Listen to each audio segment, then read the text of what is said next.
double check. So, A Song of Ice and Fire. Hello, everybody. Fire. So, dragons. We were okay. So I've been binging a lot of like Lord of the Rings content. I haven't actually been like reading Lord of the Rings because why would I do that when I can listen to videos of other people talking about Lord of the Rings? Right. But it was one of the ones. I think it was in Deep Geek. He was talking about the original dragons, like the first Glaurung, I want to say, that Morgoth bred. And that dragon was four-legged and could not fly, but could breathe fire. Oh. And then there were also cold drakes that could fly, but could not breathe fire. And then later on, we get Smaug and like other dragons that can fly and breathe fire. And I was like, you know what? I wonder if that is the case in Song of Ice and Fire. Yeah, that and sounds maybe a bit like the fireworm wyvern thing. Yeah. And I think that's pretty plausible. What if that's the three heads of the dragon? The fireworms, the wyvern, the fireworm, and the person who made them. Yeah, the person who like sacrificed their child as an egg sack. Right. Only life can pay for life. Right. Yep. Was he making life? And I think that's how you get the dragon, like dragon magic in the Targaryen DNA. Because I think the area Targaryen, it might have been. Oh, we lost Rusty. He'll come back. He is the link. He'll find his way back. Yeah. But yeah, I mean, it was totally bonkers, and I was like, but what if? Because the Dragon Has Three Heads song that Damon sings is weird, you know, because you think, okay, like dragon rider, sure, but who would be the third head? I mean, I think thought it was. Oh, sorry. No, go ahead. I think that there was I think that there is something to that because unless I'm remembering incorrectly, there are separate dragon families from Valyria, right? And they don't seem to interbreed with each other. They only seem to interbreed within their own families to keep their like bloodline with the dragon power or whatever. So the idea that there are potentially different ways to give yourself dragon blood or create dragons makes sense. And it makes sense to me that the Targaryens might have had something specific that they did in order to create their dragons or connect themselves to dragons, if that makes sense. Do we have evidence of families besides the Targaryens doing prolonged incest? I don't know. I thought the reason given. I thought the reason the Targaryens gave was to preserve the blood of old Valyria, not to preserve the blood of the Targaryens. So I don't think that it was necessarily a Valyrian. Like it was. I think it was very Valyrian to only, marry Valyrians. Right. But I'm not sure if it was, as incestuous as the Targaryens got. I would have to double check. So Aegon the Conqueror married Visenya out of duty and Rhaenys out of love. And so I believe the reason you do the brother-sister marriage is partially because of the dragon rider blood, but also partially so you don't have a Dance of the Dragons, Rhaenyra, Aegon problem. Right. That whenever you have an older daughter, she marries the son and then they both inherit, there are no issues. Right. So if you only have one kid and they marry, a kid from another Dragon Lord household, that's not as big of a deal. So I think it was the brother-sister marriage within the Dragon Lord households was a thing for like succession issues. But if you were marrying another Dragon Lord family, you'd still have the benefit of the genetics. What I do. Oh, sorry. Well, it's just the reason they had to have like the whole council and everything is because they just didn't have like rules written down for how succession works, right? So they were like, we have these two competing ideas, neither one is technically the right one. When they were deciding, whether the eldest female or male should inherit, or the next male in line should inherit. But it feels like if that were happening in old Valyria, where there were that many families and you had this many marriages and this many people, it seems like they would have had to have had a system in place, you know, as far as inheritance is concerned, to take care of that. Like, how do the lords, you know, like the way that the lords handle it in Westeros? It's just, you know, first son gets everything, second son I'll give him a hand, the rest of them can take care of themselves, sort of deal. Yeah. So did Valyria I think have the tradition of women inheriting?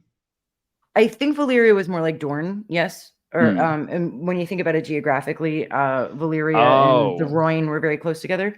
Mhm. So so what I said about Aegon marrying Visenya out of duty, if you have a daughter who's the eldest and then you have a son, it sort of eliminates Yeah. that issue if you marry them to each other. If you only have a daughter, then she inherits. If you only have a son, he inherits. If you have one son and then the next one, the eldest inherits. And it's interesting because I think it would be like the other way around, where, or not the other way around, but where you would see the most issue would be if it was like, you know, the daughter was eldest and then the next in line was a son. You'd probably see, like, that would probably produce conflict a lot more often than the other way around. And I think that's why specifically they said duty. Like Aegon had to marry Visenya. Because, like, think of how many conflicts might have been prevented if, like, Viserys had been required to marry Rhaenys. Yeah, why did what's his name? Why did he legitimize all the Blackfires? Aegon the Fourth? Yeah, because he was butt fucking insane. that was it. Yeah, was just nuts. Okay. I think he had syphilis. Speaking of questionable murders, Maegor the Cruel, I don't know. Bloodraven did JFK. It is known. Thank you, Jackie. Hi, Jackie. Hi, Kirsty. Hi, Matt Makes Cards. I don't know if I know Matt Makes Cards, but welcome. I had other thoughts. Bloodraven did JFK. Yeah. When in doubt, Bloodraven did it. Yeah. I mean, I think up on his dragon. The theory that Maegor was killed by a faceless man makes sense to me because I think that Arya's probably going to kill Dany in maybe a similar way to the way that Maegor was killed. So I think that might have been created as a parallel. Remind me the story of Maegor's death. Basically, he was just killed. He was just found dead, like slashed up by the Iron Throne. And it was speculated that maybe a faceless man is the one who had killed him. Okay. So I think that might be how Dany goes out too, in terms of they find her, you know, cut up on the throne, like the throne killed her. That seems kind of thematically appropriate. Yeah. And the idea of Arya killing her also makes sense to me. So, you know, what would be almost more interesting is if like Arya were preparing to kill her and then Dany like fell onto the throne and then the throne killed her anyway on its own. I mean, it's Arya possible. I certainly think there's going to be some very obvious overt symbolism with the throne and Dany's death. Yeah. And I don't think it's going to be Drogon burning. If she even makes it back to Westeros. Right. Which is an interesting idea. That she might not make it, you mean? Yeah, that didn't occur to me until just now. Like, we don't have a guarantee that she will. I'm just trying to think, because, like, what I was thinking was, what if D&D, when they did the show, had abandoned the Dany storyline and gone with Fagon instead? And then my brain was like, well, what if George does that? But George isn't going to do that. But it was just a thought. Like, what if all of a sudden she's no longer in the picture? That would be a big fuck you from George. It's just like chapter 1, Dany dies of a heart attack. Oops. Right. I mean, it would be hilarious. Like, it was like Shakespeare when he killed off Falstaff. I think it was the queen or the king at the time literally was like, no, you have to bring him back. Or was that Sherlock Holmes? Sherlock Holmes did that too. Conan Doyle was like, I'm so annoyed of only being known for this, I'm going to kill him. And then everyone was like, no, Sherlock Holmes is dead. And he was like, I'm just kidding. He's just messing with you guys. Well, like, I think it would be hilarious if Jon Snow was just dead. Like, I actually might be fine with that. Because one of the reasons I love George is, like, I majored in literature in undergrad. I read a lot of books, and like the thing that held my attention with Song of Ice and Fire, like in the first place, was like I genuinely didn't know what to expect. Yeah. And I wouldn't. Everybody's expecting that John's going to come back, so he can't. That's the rule. That's how Gurm works. I was going to be bringing Christ analogies to the Dany discussion. I did that without looking into it. The Christ analogies for Dany are not great. So, I mean, that was all I was bringing to the table. So if we want to discuss other things about Dany tonight, I'm absolutely down with that. We could talk about anti-Christ analogies. That works. So let me see what I even came up with for the Christ analogies.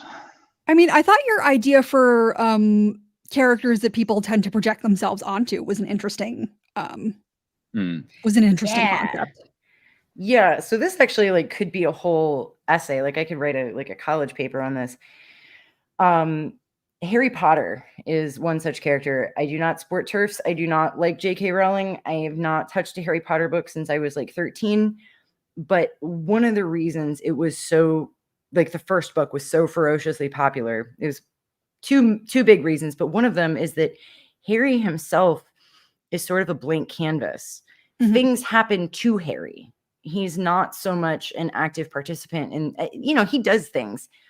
But in many ways, he's kind of observing the world around him. And, for lonely children, abused children who are bullied, neglected, it's this potential to have this life where you get whisked away to a magic school where you have money and all the food you could ever eat and, wizard's robes, and you can solve all your problems with magic and like. Except it was just eaten. Like half of the stuff in Harry Potter that were like, this is their magical world is just stuff that elite British people do. At Eton College. Oh, right. Like, I got you. Yeah, sorry. About like Eton, like the past tense of eat. Yeah, no, I should have. Sorry. Like, oh, what? I didn't mean to interrupt you like that. But yeah. So I think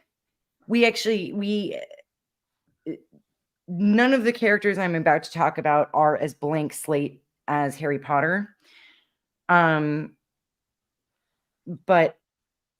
the three characters that people tend to project themselves onto are Jon, Daenerys, and Tyrion. Interestingly, the three people who folks tend to speculate are the three heads of the dragon, the three characters who grow up without a mother, grow up like orphaned. If you think Tyrion is the child of Joanna and Aerys, then both of his parents were dead when he was growing up, and Tywin was like a foster father. So like, I think that's why there's so much, because like I've just been observing humans on Twitter, because that's a fun activity. I don't recommend it. But like some of the Dany stans are like, oh, you must love Jon Snow. And I was like, where did you get this from? Right. Like, they're fine. They're both characters. I don't understand. Like, so what I criticized Daenerys, I must love Jon. And I'm like, oh, it's because like people who have issues with their parents are projecting themselves onto Dany and Jon. And then I thought, wait a second, Mira, who we're projecting ourselves onto is Tyrion. Like, that's why I can't read the trial chapter when Shay like betrays him and everything. Like I cried. It broke my heart. I like had an existential crisis because I was like so attached to his circumstance. And I was like, oh, good. Out of the three of them, I'm most attached to the one Gurm like deliberately labeled a villain. So right. Yeah, no, it's interesting because I was coming at it from kind of the same way in that like Sansa is now the character that I relate to the most, but it used to be Arya and Dany. And so Arya and Dany were kind of the ones that I liked for the fantasy fulfillment aspect of their characters. And I was like, oh, this is the person that I would want to be if I was in this world. But then as I reread the content, I was like, wait, but Sansa's really the person I would be. You know what I mean? It's more like everything bad would happen to me and I would like have no cool superpowers and I'd just be like stuck with every fucking asshole that exists in this entire world. And so that's how she became sort of my in-world avatar. Yeah. I don't really project, like I'm sure I obviously do project on characters, but as far as like what I identify with the most, All I can think of in this series is I just really want to live in Dorne. Yeah, That's same. it. Same. Or the Summer Isles. That sounds cool too. Like I think in some ways, like odds are if we were born in the Middle Ages, we'd all be peasants. But on the off chance I wasn't a peasant, Tyrion's story was very relatable. Like people calling me ugly for no reason and like being accused of things I didn't do and being told that I'm lying when I'm not. I'm like, that is all incredibly relatable. Oh yeah. You know? Yeah. Well, and then now that you mention it, like making threats. What? No, like just the way that Tyrion was treated and relating to it. It just occurred to me now that I didn't even realize that was like unusual, the way he was being treated. I was just like, oh, this is what everyone goes through in their life. So how's he going to handle it? My first memory of kindergarten is getting detention for something I didn't do. And like, it was just pretty much a straight shot from there. So yeah, I don't get me wrong. I misbehaved like fucking crazy, but I can point back to the first day and say, well, it's because you showed me I was going to get punished either way. So fuck you. Right. So I might as well do it. Yeah. It's always somebody else's fault. Yeah, that's actually interesting, not to like self-promote or anything, but like the last video that I did was about Cersei and the way that her point of view is sort of seems a little manipulative to me in terms of like she seems like a worse person because we finally get her point of view when she's her worst self.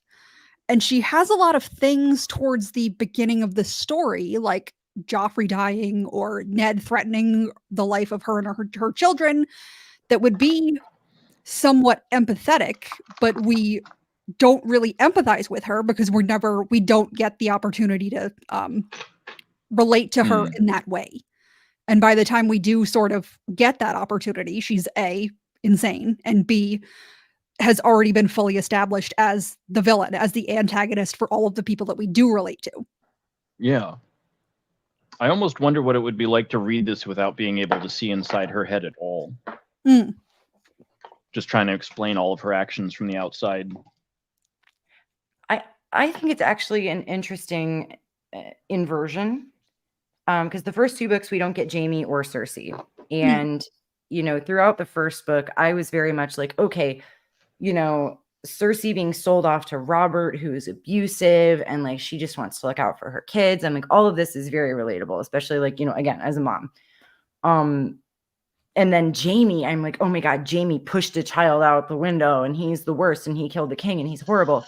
And then we get Jaime's point of view and it's like, oh, well, okay, or we get, the Brienne chapters with him and we get, then later the Jaime POVs. And it's sort of, I think,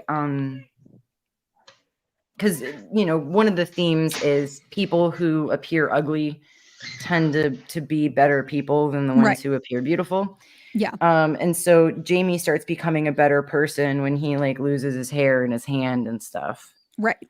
Well, and I touched on that a little too, in that like, even though we are slightly limited from Jaime's point of view, when we are introduced into his mind, it's when he's suffering the most and when he's actually kind of trying to be better.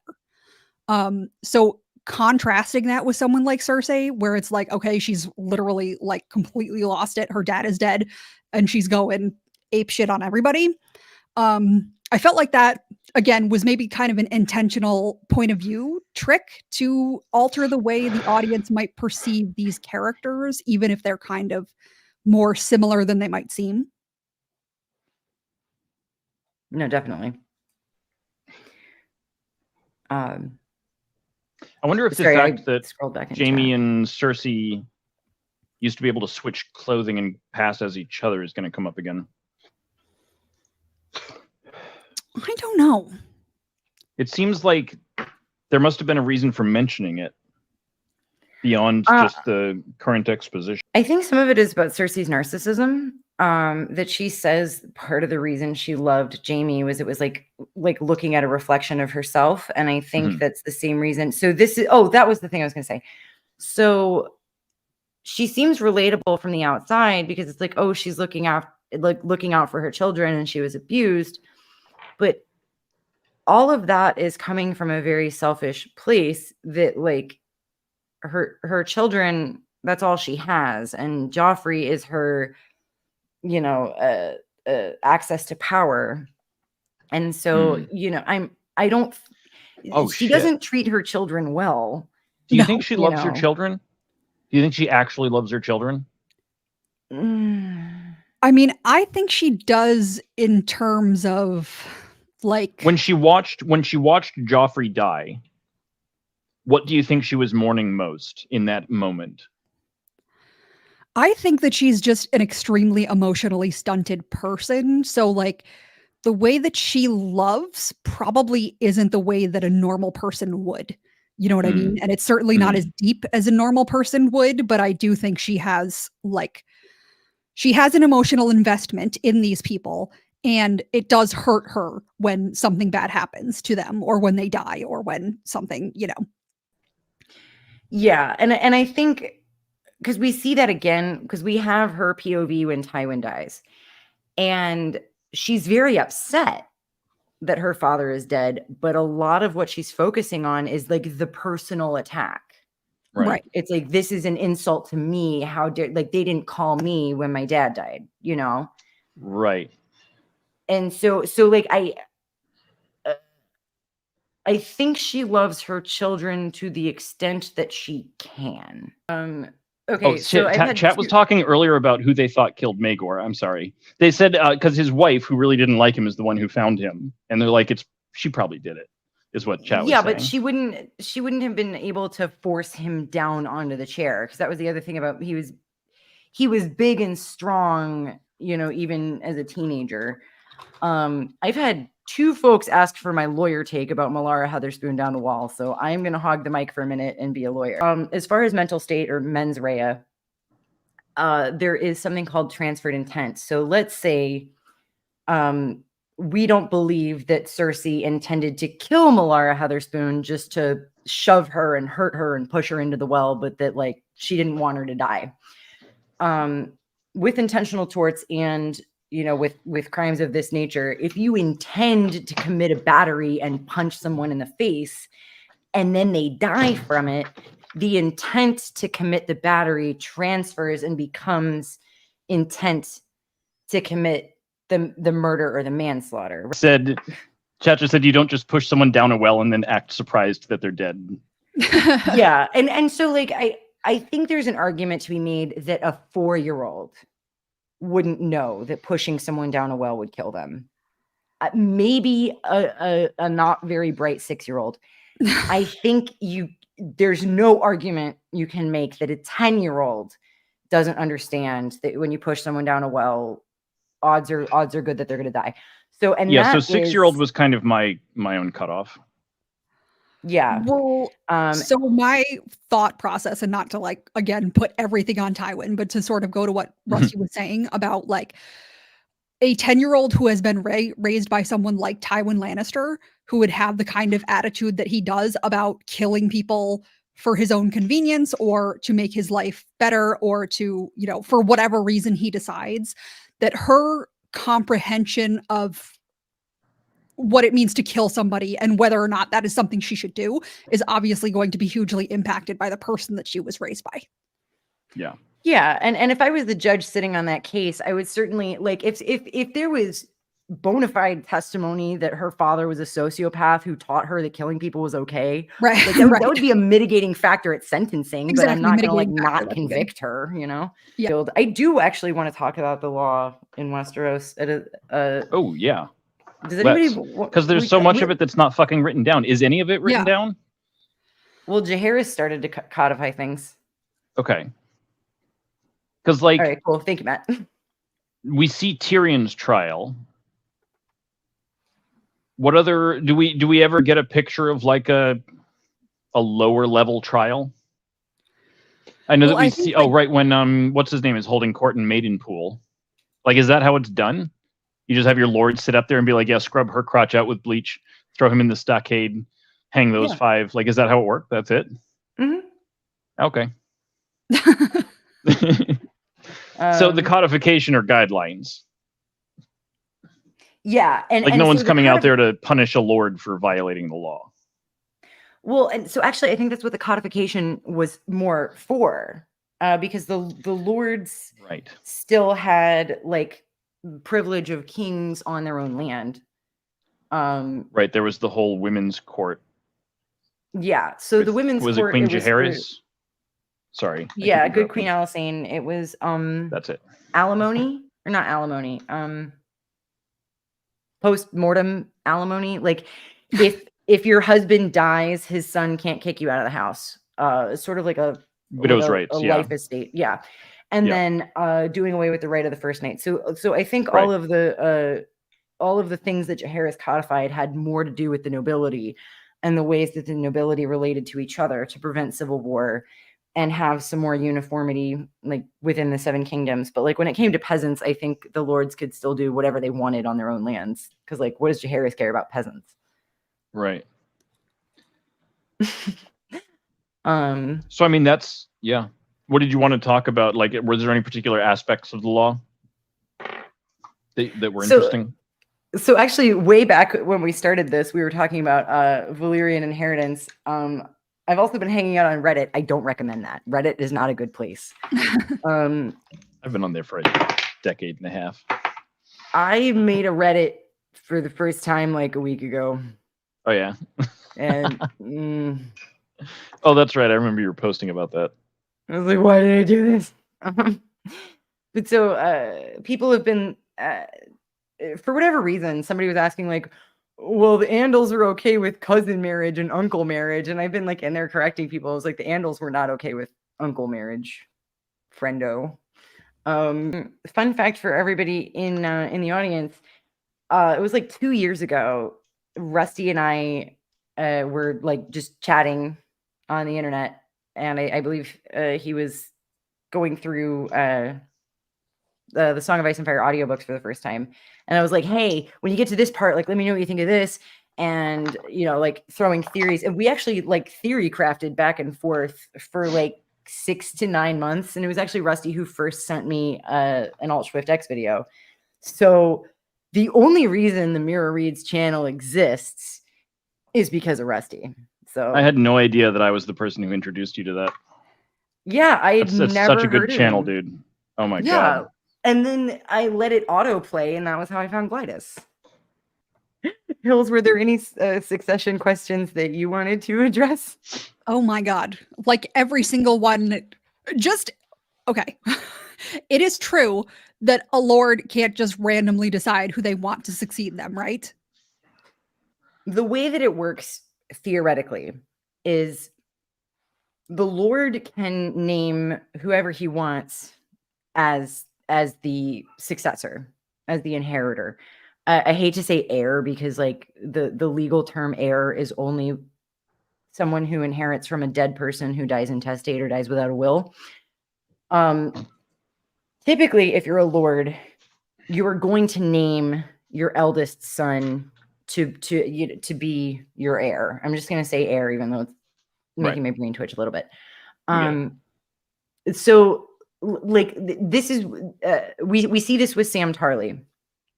His dad wants to disinherit him and name Rickon, but Dickon, yes, or Dickon. See, I did a Jaime Lannister. Yeah, right. But so like let's say Sam married a Hightower somehow. I don't know. Now Sam could stand to inherit. He could come and challenge the will. Right. And the Hightowers have more money, presumably more manpower. So now you have an issue of house resources being wasted over an inheritance squabble. Like primogeniture are for cases of intestate succession. You know, like let's say the lord has only been lord for like a year and he's like 22 and his child is like 4, you know. So you know, 22-year-olds, I mean, a lord would probably write a will, but you know, it's maybe not like the thing that you're thinking to do, right? So that is when we go to like the statute of its the primogeniture, like all of the property goes to the first son. And this is back in the old times. Now it gets divided up, you know, amongst blood relatives and spouse. But different regions would have different takes on primogeniture. What the Andals seem to have is like the male dominated primogeniture. Mm. So it's not that lords are required to name their first son.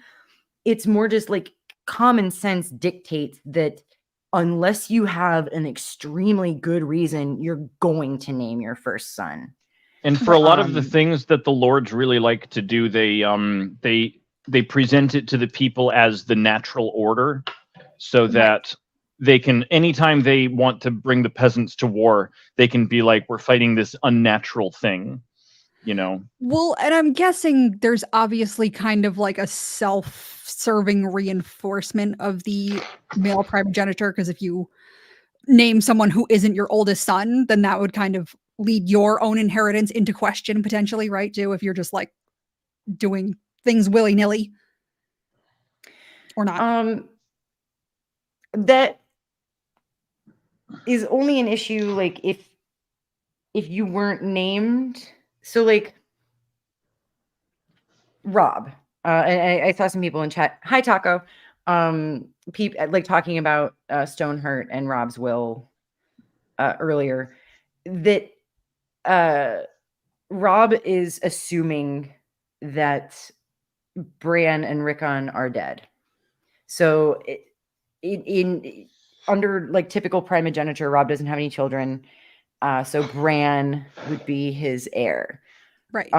With Bran and Rickon both dead, under what appears to be like the laws of intestate succession in the North, Sansa would be Rob's heir. But Rob makes a decision to legitimize Jon Snow and name him heir, or at least it's implied, because Sansa's position being married to Tyrion is compromised, and she's a woman. Right. So Rob as Lord, Rob as King can make that decision. And this was the point Alysanne was trying to make to Jaehaerys after, was it Aemon? Was Jaehaerys' eldest? Rhaenys' father? His name was Aemon, right? Sure. I know it's A.B., Aemon and Balon.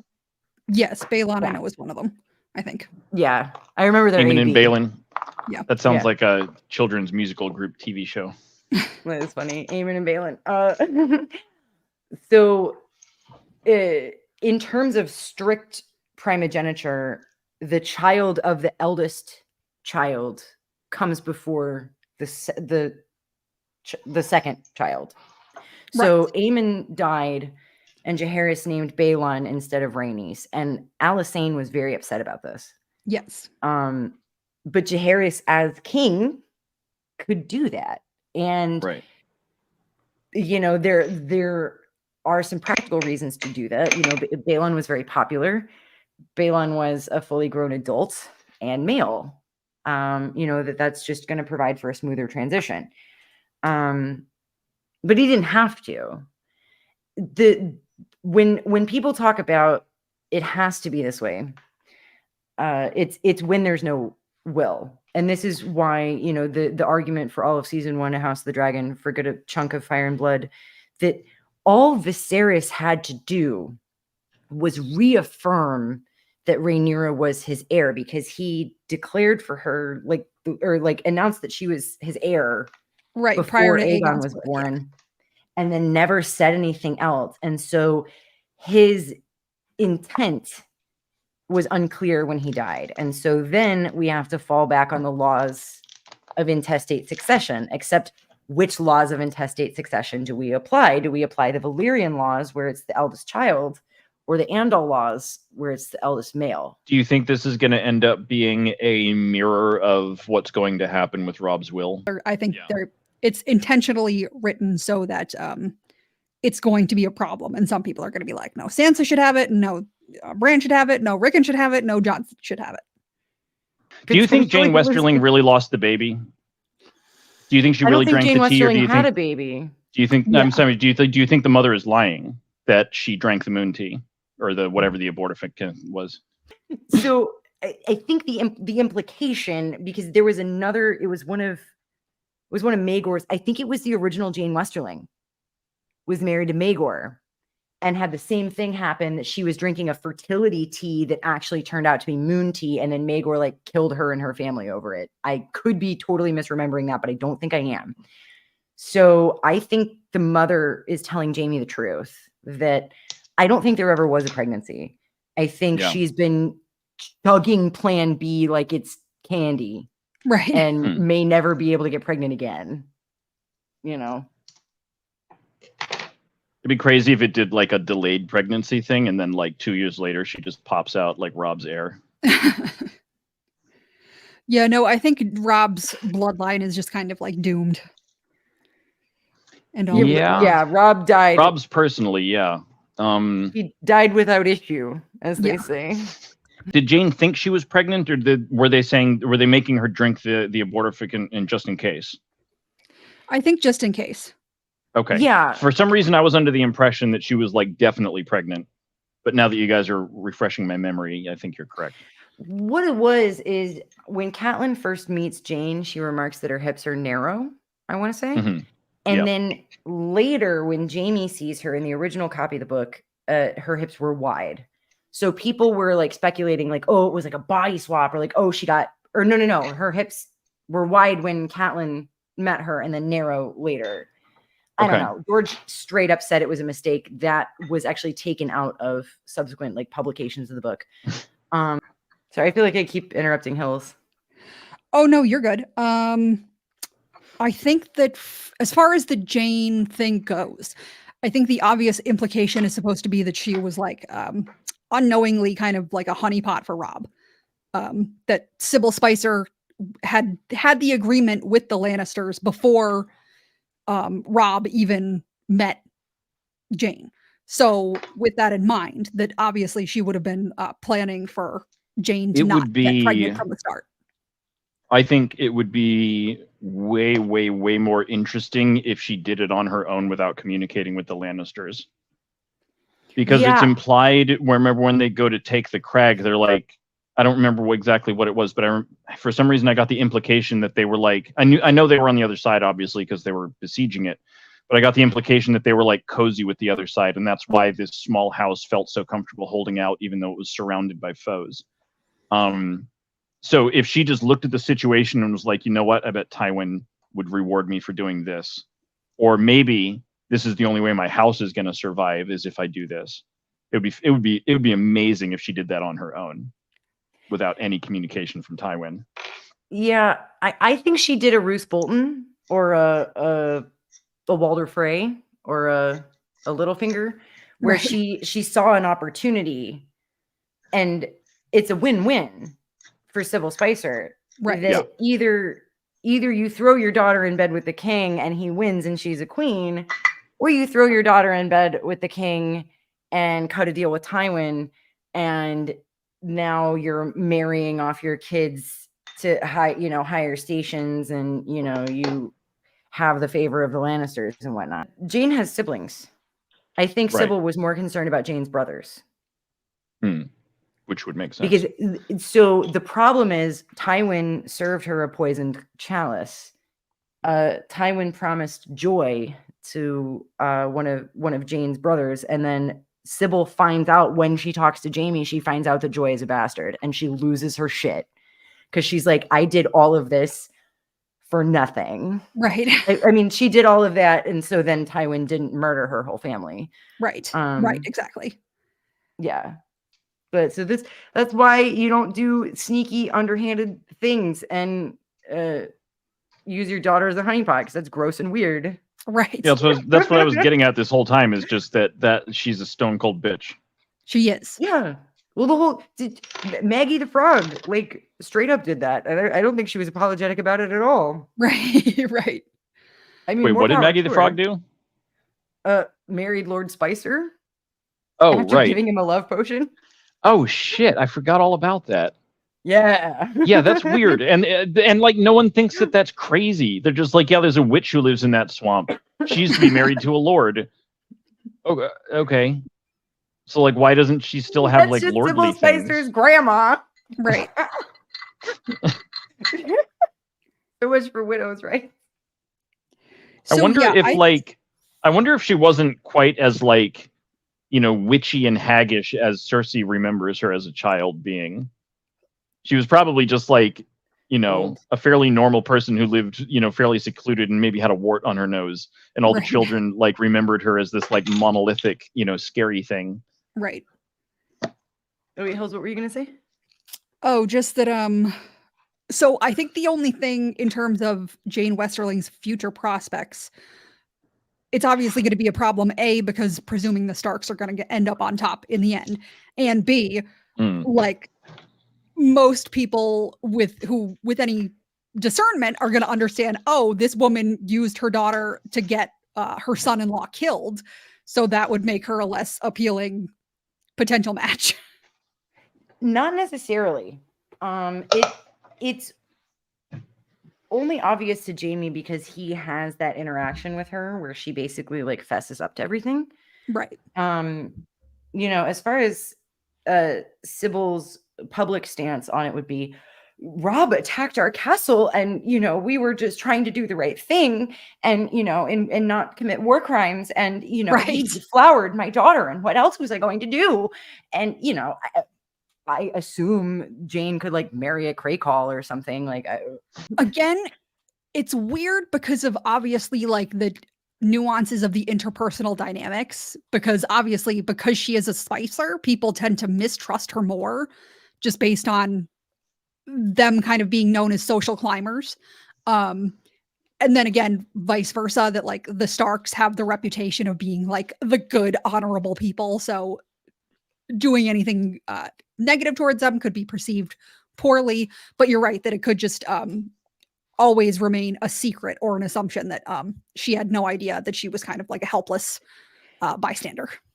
Yeah, like I think the PR publicist answer would be Rob forced himself on Jane that night and then married her out of guilt and then she was widowed, and so like Jane is blameless here, didn't do anything wrong.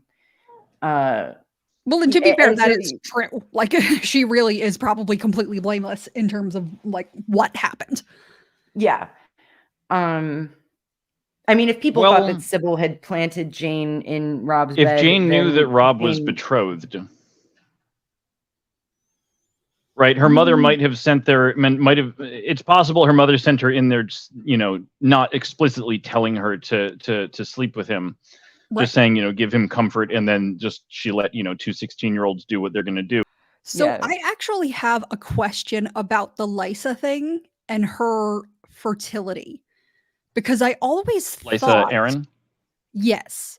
Okay. That it wasn't the moon tea that messed her up. I thought, or I guess I just sort of inferred based on the entire situation, that she was kind of a good sell for Jon Arryn because Jon Arryn was barely fertile or infertile.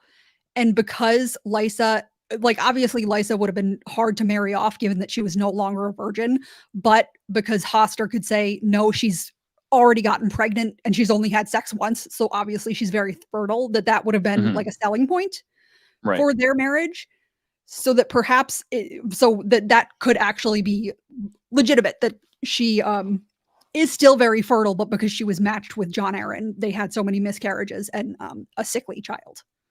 Say again? Well, and the Tullys are fertile in general. Like Cat has a bajillion kids, and Edmure had sex with his wife once and got her pregnant, right? So right. Oh yeah. So at the time, got a fish in her belly. Right. The time that Jon Arryn is getting ready to marry Lysa, Catelyn also doesn't have any kids yet. And we don't know the outcome of Lysa's pregnancy because she got pregnant one time and the child was aborted. Right. And considering that she was so young, I think that's some of it too, that like drinking moon tea when you're 14 might have an effect on, like the finishing up developing of your internal organs and systems and stuff versus like drinking moon tea every month in your 20s might not have such a high risk. Right. we've talked so much about pregnancy and babies. This Yes. like I don't To a creepy extent. Yes, I agree. Let's talk about Fagon. Fagon? What's his deal? Yeah. Oh, I think he's real Aegon. I'm kind of Oh, on a really? little island, yeah, with this one. But yeah, I think he's actually the let's real hear Aegon. that fucking story. I want to hear that. So there's obviously a lot of hidden princes and princesses in A Song of Ice and Mhm. Fire, right? There's Yeah. Daenerys, there's Jon, there's pretty much all of the Stark kids now. So if someone like Ned is capable of taking a prince and hiding him away, and if someone like Sir Willem Darry is capable of taking a prince and hiding him away, then why wouldn't Varys be capable of taking a prince and hiding him away? Yeah. So, and why would he bother? Why would he bother with all of these kind of weird machinations when he could just do something else? Like, Right. there's so much that kind of relies on. So obviously, a lot of people from the generation of Rhaegar and Elia have died, but there are still a lot of people alive who knew Rhaegar and Elia. And for instance, like John Connington always thinks, oh, this is like Aegon is doing something, and that reminds me a lot of Rhaegar. Right. So finding just a random baby and trying to pass him off as the son of Rhaegar and Elia would be considerably more difficult than tricking the Golden Company into thinking that someone is a Blackfire rather than a Targaryen. Okay. So do you think he's going to have to pass off as a Blackfire to get the support of the Golden Company, though, right? Yes. Okay. So either way, he's faking himself. That's interesting. I hadn't. Right. Honestly, the idea that Aegon was a fake hadn't occurred to me personally. Once I started getting into the lore, everybody was like, "Oh, he's fake." So I was just like, "Oh, that means he's fake." So Right. I haven't actually explored that personally.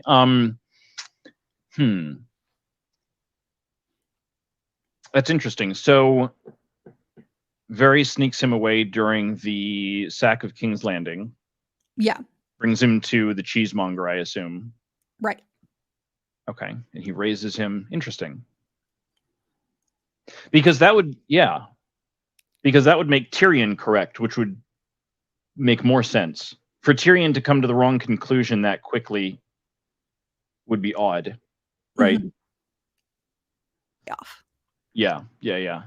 It would be really funny if it came to nothing. Like when, as soon as I can't, what's his name got fried by the dragon, I was like, oh, this is not what I expected. This is going to be funny. Yes. As soon as Quentin got cooked, I was like, holy shit, George is funny, man. I don't know why I found that whole sequence funny. It's just because it was so like out of left field. Like I expected him to be, because they were calling him the frog and everything. So you've got the frog and the princess, and then fucking blowtorch. You're done. Yes. Yeah. Thank you, Mira. We're floundering. I'm floundering. Yeah. No, you're good. You were. I could hear you when I ran away. Golden Company. Yeah. So let's say Aegon actually is Aegon, and they have told the Golden Company that he's a Blackfire, and they're going to support Daenerys because Aegon was supposed to marry her. So it's not really that they're supporting Daenerys; it's that they are supporting the wife of their Blackfire champion. Gotcha. Okay. And I think with Jon Con, it could go either way. That on the one hand, yes, Jon Con would be able to, see resemblances, because he was so close with Rhaegar. Kids do tend to take after their parents, even if they never meet them. On the flip side of that, though, Jon Con is blinded with love. And so I think there's also a possibility that, presented with a child, and just told that he's Rhaegar's son, Jon Con is going to feel so guilty and, still so in love with Rhaegar that he'll just believe it because he wants to believe it. Yeah, I think that's fair. I think that there's meant to be some ambiguity, and that it goes to the theme of power resides where men believe it resides, and that we're not going to get a definitive answer, and that part of the controversy is going to be that some people, like sort of like we see with Daeron. Actually, I love talking about Daeron. That the first Blackfire, the first Daemon Blackfire, his whole argument was that he was legitimized, but that Daeron was actually the son of Aemon the Dragon Knight, and that Daeron was a bastard who was never legitimized because he wasn't Aegon the Fourth. And so we're never given an answer on that. I mean, if I was Aegon the Fourth's wife, I would much prefer to hook up with Aemon the Dragon Knight than Aegon the Fourth, who's gross and terrible and had syphilis. We've come full circle. Right. What was chat? What was chat talking about? There was something in there that was interesting earlier. This is just a good, honest story about some creepy trees that want your blood. Yeah, I can. So the Weirwood video has been recorded. Audio is cleaned up. I have acquired some assistance for visuals, but it is fundamentally done. Actually, the audio of the Weirwood theory is up on Patreon for all patrons to listen to, and there's a preview for people who aren't. But yeah.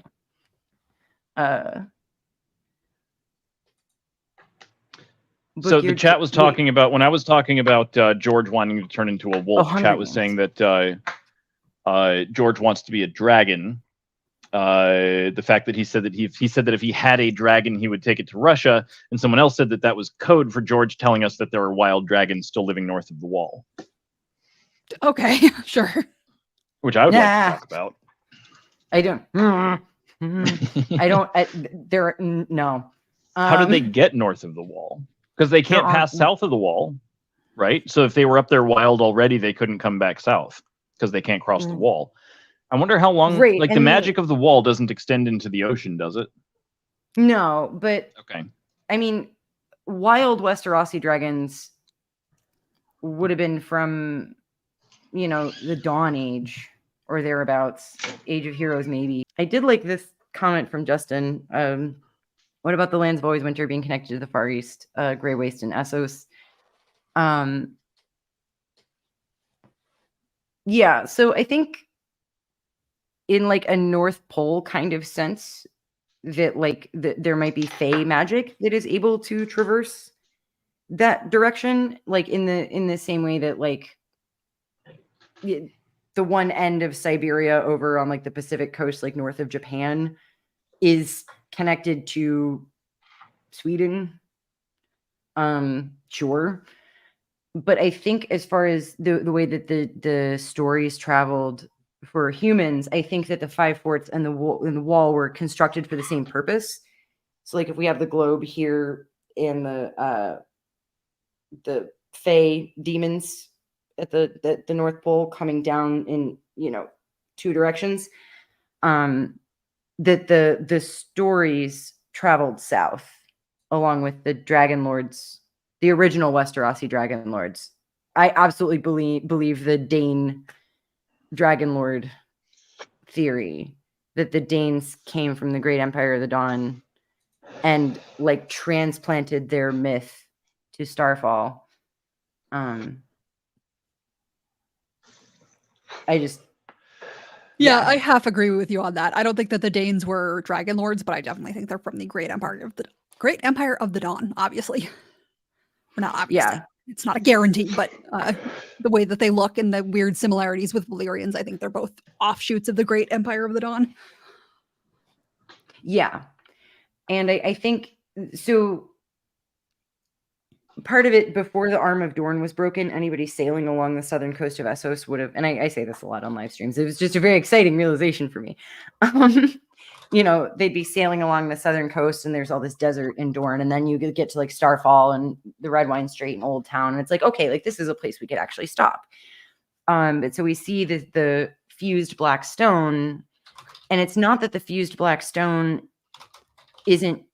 it's not that it doesn't look like it's shaped by wildfire. It's that the architecture doesn't look Valyrian. And so that to me says Dragon Lords with a different architecture style. So, maybe it wasn't the Danes who were the Dragon Lords. Maybe there was another family who, like the Hightowers, took the Hightower from them. Maybe like there's been a secret Hightower conspiracy for the last 8,000 years, and they've been like taking out Dragon Lord families throughout history. I mean, Well, and the I High wouldn't put Towers it are past- closely associated with the Maesters. They are. So there's the Grand Yeah. Maesters, the Maesters conspiracy. I think it's a Hightower conspiracy, and they employ maesters periodically. Yeah, I think the Hightowers, I also similarly assume that the Hightowers are descendants of the great Empire of the Dawn. And I think that obviously, what I do think is interesting, I think that the Danes and the Hightowers probably have some kind of mystical equivalent to dragons. Like, not necessarily that they have that level of magical power and they're using it for something else, that they're just kind of hiding in their castle and like not sharing with anybody ever. Oh, so Melora Hightower might actually be half Targaryen. Oh yeah? Yeah, Tom and Zach and I believe fully and wholeheartedly that Leighton Hightower married one of Aegon V's sisters. Mm-hmm. Because Melora would be like Daenora or all these other Valyrian names, and they also had there was a Baelor, or Balon, or no, Baelor Breakspear, right? Yeah, because Oberyn and Ilya went to like meet with them, and then he farted, and he was Baelor Breakwind, and so we're supposed to think of Baelor Breakspear. So all of a sudden, they're doing magic and giving their kids Valyrian names. And we have one of Egg's sisters was married later in life, and it's not specified who she was married to. Mm-hmm. And she would be like a good bit younger than Maester Aemon. I mean, like she died. I mean, Leighton Hightower remarried, but Leighton Hightower himself, I think, is about the same age as Walder Frey. So it's within the realm of possibility, certainly. Mm-hmm. So I think any funky, weird magic stuff that they're doing now is because of Targaryen influence. It wouldn't surprise me if it were both. Maybe I like overestimate the skills of the Hightowers, but I sort of feel like they're the kind of people who plan things in centuries and not years. You know what I mean? So it wouldn't surprise me if the Hightowers were aware of something coming, not knowing when it's coming necessarily or whatever, but recognizing like, oh, if we incorporate Targaryen blood into our blood, that could make us more powerful and more capable of handling whatever we're going to have to handle in the future.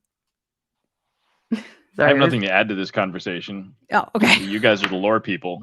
Well, I can keep going on this because I have a question ready to go whenever we're. But I'm happy. Do you think Robb could have won the war? Do you think he ever had a chance of winning? Not really. Do you think he had a chance of a stalemate where he was left ruling the North? I think maybe, but I think that Tywin, I mean, what Tywin wound up doing was such like a weird kind of Hail Mary like thing. I think he would have found a way to get rid of Robb somehow, either way. Yeah. And so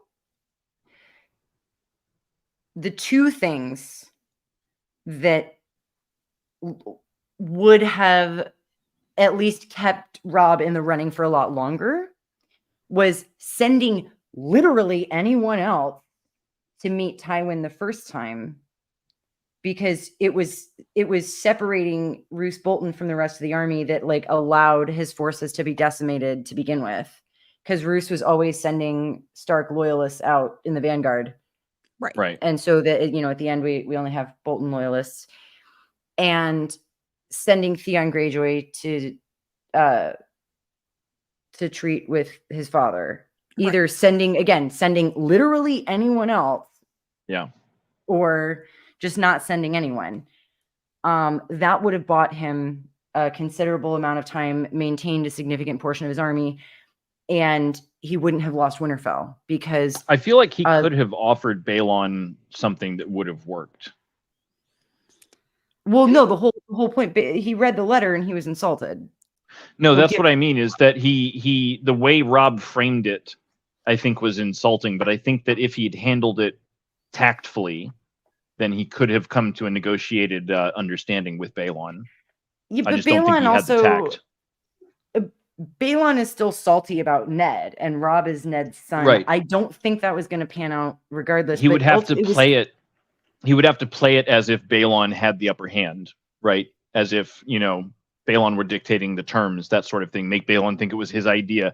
It's just, I'm saying he could have at least tried some way other than just being like, hey, I'll give you a crown, you know? Yeah, but like the larger point that I was trying to make is Theon is the only person who's going to go nutso and take Winterfell, because like strategically that's a ridiculous position to take. Right. The Ironborn were not going to sack Winterfell, and so long as Winterfell is not taken and Robb's brothers are not killed, Robb still has a leg to stand on of like why he's still fighting in the Riverlands, because we get these defections because Roose Bolton is skimming off the loyal parts of Robb's army, and then he loses Winterfell and he's sunk at that point. I'm not sure if this was chat was trying to say, but imagine if he'd switched Theon and Roose. Keep your enemies closer. I don't think he should have sent Roose to Pike.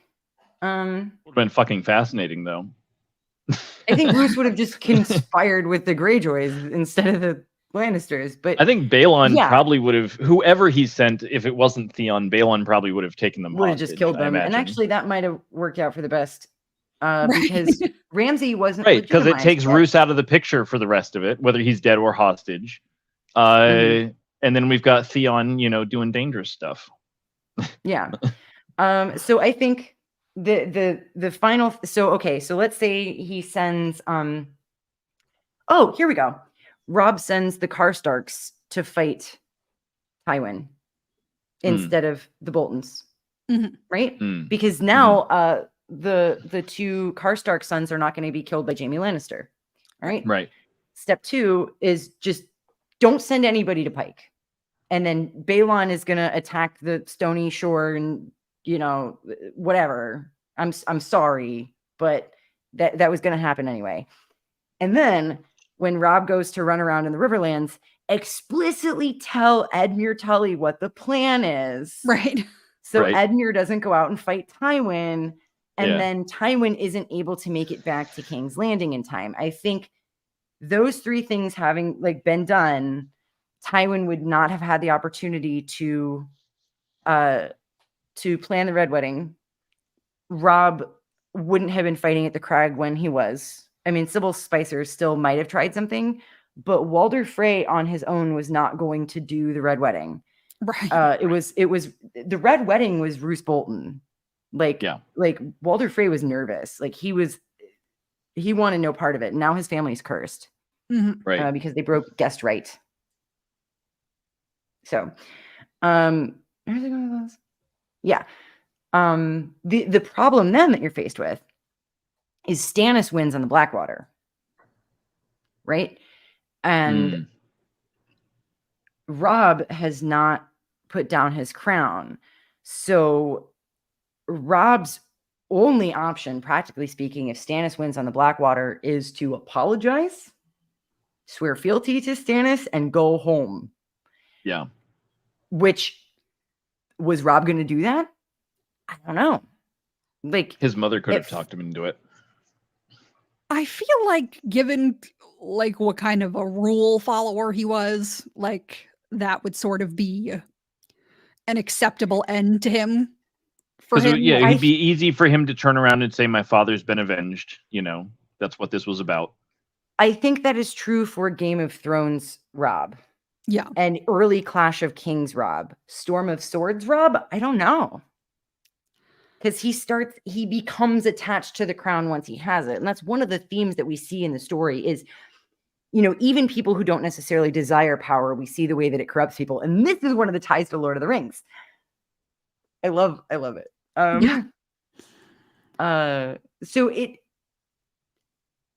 Ultimately, it would have just been a much more boring story.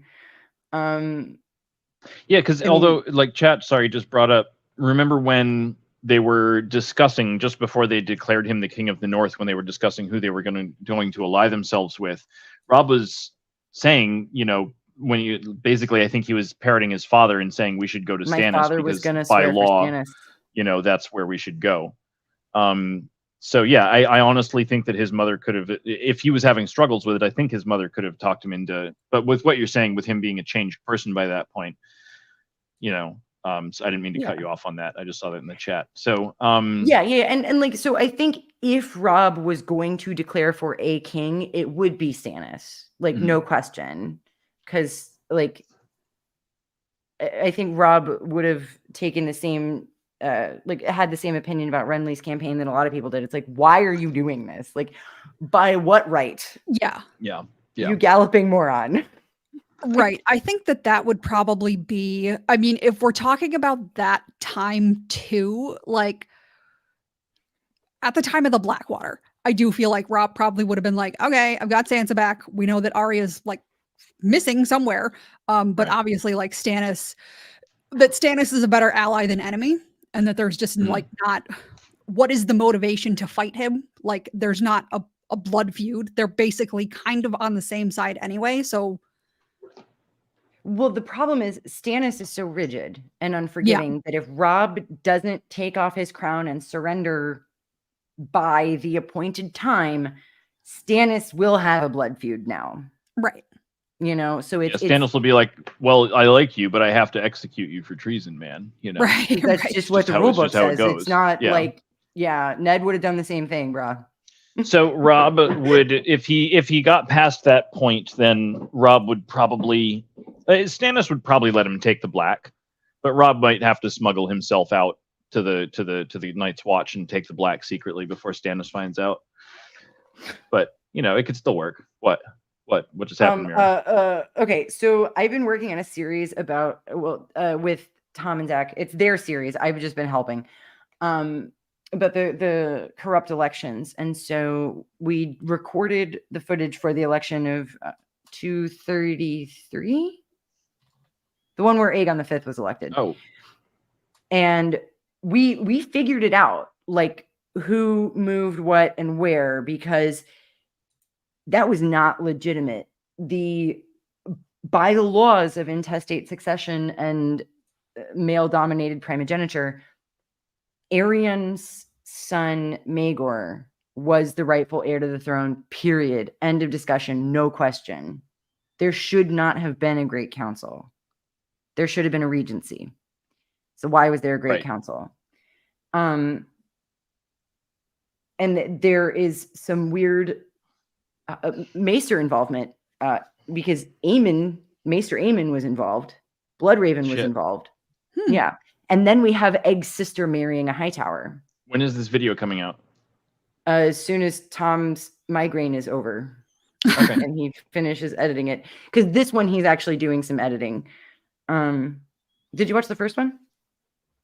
First one's already out. It's the Great Council of 101, where Viserys was also sketchily elected. And I think we cracked the case on that one too. I won't give away our final conclusion. But I was saying we have precedent for someone being swapped into and out of the Citadel. Except I think I was wrong on that. Not the. No, you're right. Was it the Citadel or the sisters, the Silent Sisters? Yeah, it was the sister and the queen. Yeah. Yeah. Arya and those the two. Other one. So we do have a precedent for that sort of thing. Yeah. And like the Citadel is a great place to just stash a boy who has like no parents and right. Yeah, that's how we get Pate. No, Pate. Okay, wait. Rayella, thank you. I knew it started with an R. Yeah, because it was Arya, because it was Arya was shy and Rayella wasn't, and then they swapped, and then the Arya who came back was the one who went to Valyria and came back full of worms. Allegedly. Right. I believe that. No, I'm just a little dubious on whether or not she went to Valyria or only Valyria or what went on there. But that's for another discussion. Yeah. We don't really know where she went. Well, it goes to my my three entirety. heads of the dragon theory. I've also been watching a lot of Star Trek. And I'm like, clearly dragons are like the Gorn. You have to lay your eggs in people. So the second council, do we believe that one was rigged? I mean, I it don't must see have why been. not. If they have I the don't capacity to do so, they're going to do so. right. I don't know if Yeah. it would have been necessary, but I could see them obviously doing that. Why wouldn't they if they could? Yeah. Yeah. How did that one come out? I wonder if the whole, like, what is the totality of the Maester's plan, right? Like, do they still have a plan now that the dragons are dead, or was that the end of their plan? I am not generally one who believes in the Maesters killing the dragons thing. Okay. I think that most likely they have just been doing things to weaken the power of others and increase the power and authority of themselves. Okay. I If that's the actually case, and disagree with that. there's been no grand sense of doing things for the realm, then that could be very fucking disastrous. Yeah, well, the thing is like for there to be a conspiracy, the amount of conspirators who would have to keep it a secret is insane. It doesn't make any sense that like they would all be able to keep it a secret. And as we see from Maesters, like a lot of them want different things. So I don't think there is a singular conspiracy of like what people are trying to accomplish. I think that individuals are trying to do certain things. Um, and I guess by general, I tend to disbelieve the dragon killing theory just because like if it were that easy to kill dragons off as a species, then someone would have done it in Essos for, ages ago. Yeah. I don't think it was the way particularly that easy. the way that we interpreted this is if Marwyn is Maegor, he's looking at it from the perspective of the Maesters orchestrated the deaths of my whole family. My uncles, all of them, everybody. Yeah. So the dragons being the Targaryens, not the fire-breathing dragons. Right. And so I also agree. I don't think it is a Grand Maester conspiracy. I don't think it is this like a concerted effort by the Citadel per se. So I think the gray robes are really interesting. And I might do a whole video on this. Black and white are the colors of magic. Weirwood and ebony. And this is the giveaway for my next theory. The faith of the Seven has had its teeth pulled. Any magic that might have remained to that religion is gone. We see the Septons preaching that like we honor the gods. Like I honor the smith by making shoes. I can't remember if Maribald says that because Maribald goes barefoot. Yeah, he used to make shoes. And so it's all about. It's almost like humanism in a way. That there's no human sacrifice. It's one of the few religions that doesn't involve death and human sacrifice.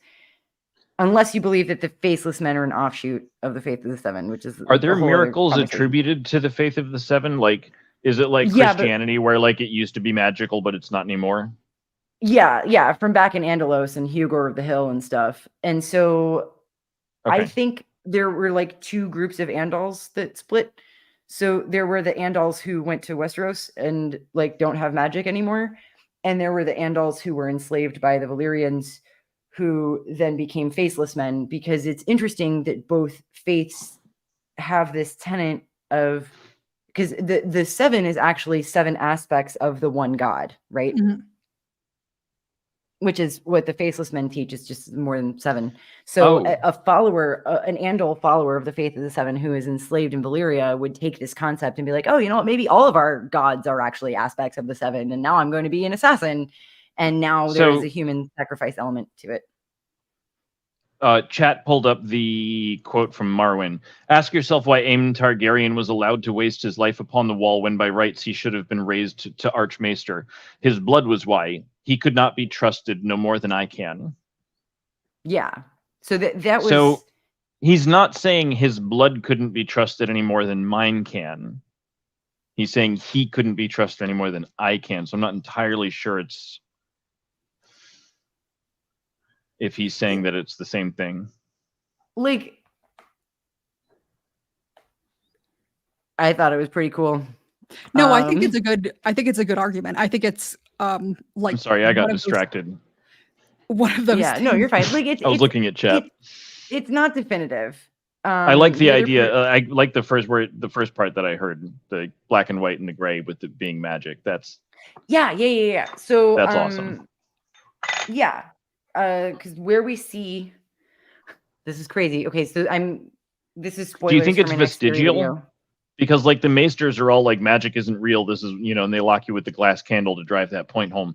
So do you think that's like they don't remember that they're supposed to be magical, or do you think that they're all secretly doing magic? No, Secretly doing I think it's the opposite. I think it's so okay. The world will end in fire. The world will end in ice. Something soup and rice.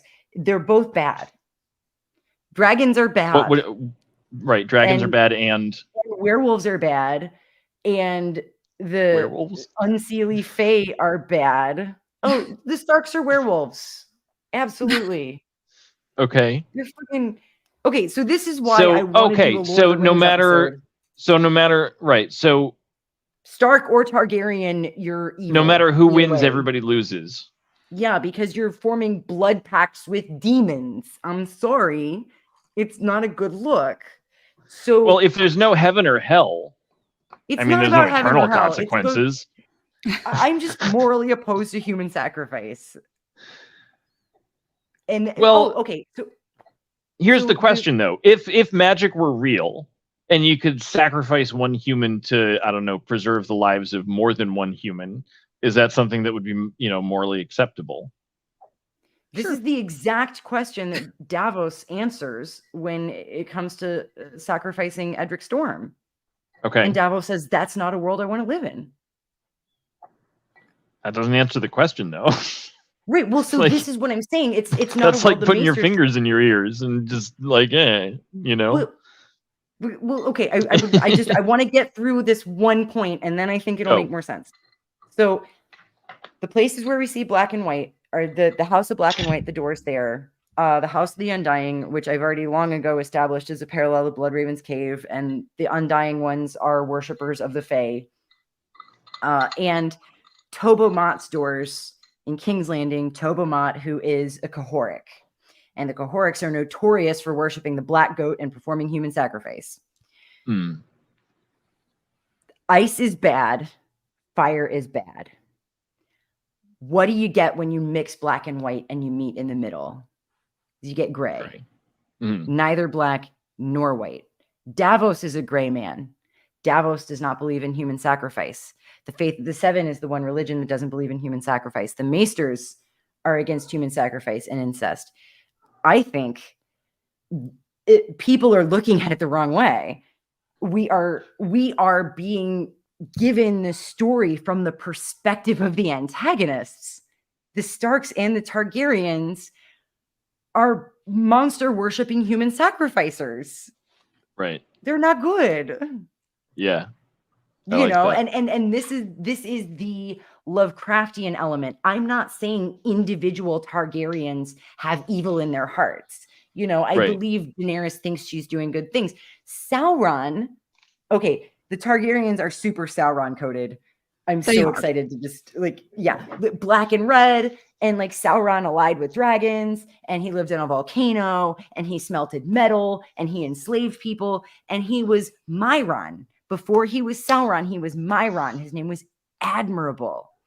And the reason he fell in with Morgoth was that he wanted to establish order, the same way Aegon the Conqueror did. Right. You know, so it's not that like Sauron was a terrible person to begin with. In the same way, I don't think Daenerys was a terrible person to begin with. I don't think any of them were. Maybe Ramsay was terrible to begin with, but very few people are actually terrible to begin with. So following that theory out, would the best thing for everyone be for the Maesters to be the leaders at the end of this? Yeah. Do you think that's going to happen? No, but I think that is the thesis here, that people, because Davos is described as a gray man, and I would argue out of everybody, Davos is the most morally good. Yeah. You know, that there are other. Yeah. He is the one. Stannis is ethical. Stannis is very ethical, but Davos is very moral. And Yeah. I think there's a lot to be said for okay. that. Yes. Yeah. Yeah, and I think that's better than like the lawful versus good axis. I like ethical versus moral. Because you can anyway. Well, there's also ethical versus moral, and neither one of those means that either one of them is doing the right thing. Right. Yeah. So yeah, but so I think we're meant to take away from this that like black and white thinking isn't good for humanity. Ice isn't good for humanity, and fire isn't good for humanity. Jackie says magic is gray, just like a sword. It depends on who wields it, but we're told that magic is a sword with no hilt, aren't we? Yeah. There's no way to grab it safely. Wield magic, and so, and I think that's the point: is that people. Viserys says this in House of the Dragon. He says, "We thought we could control the dragons, and we were wrong." Yeah. Is he talking about the dragons or the Targaryens? The actual dragons. The dragons. Okay. And we see this with Daenerys. If you believe that Drogon killed that little girl, Hosea. Yeah. Dany lost control of her dragon and it murdered a child. You know, does that make Dany evil? No. Does that mean dragons are bad for humanity?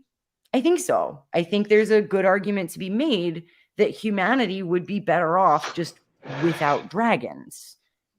Yeah, I definitely think there's going to be a payoff for that. Sorry, later. Chat was making an interesting point about the whole wielding magic thing. Just because there's no safe way to wield it, like, doesn't mean that it's unethical to do so. Like, you might hurt yourself in the process, but that's like a sacrifice. Unethical, from what we understand and from what we see, all magic in Planetos at some level, in some point in time, required human sacrifice. And you can make the argument that human sacrifice can be ethical. I do not see, from my position of morality, it aligned with Davos. I don't see a way that human sacrifice, unwilling human sacrifice, can be moral. Now, if someone, does a Spock and hops into the warp core to voluntarily sacrifice themselves for the good of the many, that's voluntary human sacrifice. But what about simply exercising the eventual fruits of that, right? So someone performing magic now, it required a human sacrifice. Someone else did a human sacrifice to activate this magic, but it's already been activated. Because the analogy to that would be, there are a great many medical advances. What? So, okay, but like the other part of this is, again, coming from the Lovecraftian perspective here. Whatever is living underground is not, I don't think it's Cthulhu per se, but like other iterations of deep ones. I don't think, like, I guess what I'm saying is the gods that you are sacrificing to, I think, do not have the best interests of humanity at heart. I'm saying I think it is better for humanity that we do not give sacrifice and lend power to forces that are diametrically opposed to humanity. And I think that is the position of some of the maesters, at least some. And like, I think what the gray there is meant to represent, the balance between ice and fire. Is it that every individual act of magic requires some form of human sacrifice? Many of them do. So, okay. But not all of them, right? I believe that the dragons were created through human sacrifice. So and this is where we started. Right. So so that was actually what I was looking at. Like Lightbringer, for example, required human sacrifice, right? So yeah, Lucifer means Lightbringer. I'm not a fan of David's. Like, I don't watch his stuff, but he's like. Would it be unethical to use Lightbringer? Would it be unethical to use Lightbringer just because it required human sacrifice to create it? So, okay, so this is kind of not in the same exact vein of what you're talking about, but to go back to the Mhm. dragons, one of the things that has always interested me about the choice of dragons rather than fire magic is that putting a mind between the Targaryens and what the dragons want to do, giving the dragons their own mind, means that you inherently cannot control what their magic is ultimately going to do. And then I Mhm. think the same thing, like what Miro, what you were saying about the gods, is that you can sacrifice to the gods, but you can't control what they're going to do, right? You can't control how this magic is going to be expressed. So, even if your intentions are ethical, there is an inherent lack of control that can just never be had. A With it. deal with the devil is a deal with the devil. You know, you might be making a deal with the devil to save your whole city by sacrificing one kid, but because it is a deal with the devil, it is like ultimate down the road, it is going to bear ill fruit. Right. Well, chat says, like, what Because- about warging? Yeah. Yeah, I mean, I generally think it's bad, and I think they're going to give up their warging abilities by the time the Yeah. story ends. So, and this is where, for anybody who's been like following my series, like, you know, we have come to the conclusion that Winterfell was built on a series of burial mounds, first men and children burial mounds. The Wall was built on top of a series of giant burial mounds. That the Barrow Kings and the Kings of Winter are also necromancers and practicing death magic, and that is where we're getting this because again, Sauron coded. Guess who made werewolves? It was Sauron, straight up. So the Starks are also Sauron coded, and bonus points, the Witch King using spirits to animate the Barrow Wights. So I think that actually might be what we're looking at with the swords, keeping the spirits of the Stark Kings locked up. I think those spirits would go to animate Barrow Wights. And so again, like, evil is never going to be defeated. And this is where, like, Gurm says, I didn't want to tell the same story again. I didn't want there to be another Dark Lord. And that's not the story he's telling. Yeah. Because we're in many ways getting Lord of the Rings from the perspective of Sauron's allies. I bet at the very end of the last book, Tyrion is walking down a beach and he just falls to his knees and he goes, "Oh my God, you blew it up." And they pan out and it's the Statue of Liberty poking out of the sand. Oh my God. And it was Earth in the future this whole time. You know, Charlton Heston, because in that scene, Charlton Heston goes, "God damn you all to hell."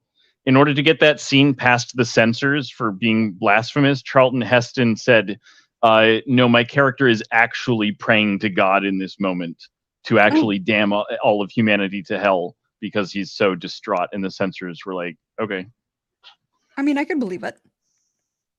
Well, Charlton Heston was that kind of person, so yeah. Right. Yeah, Where did all the Entwives go? Yeah.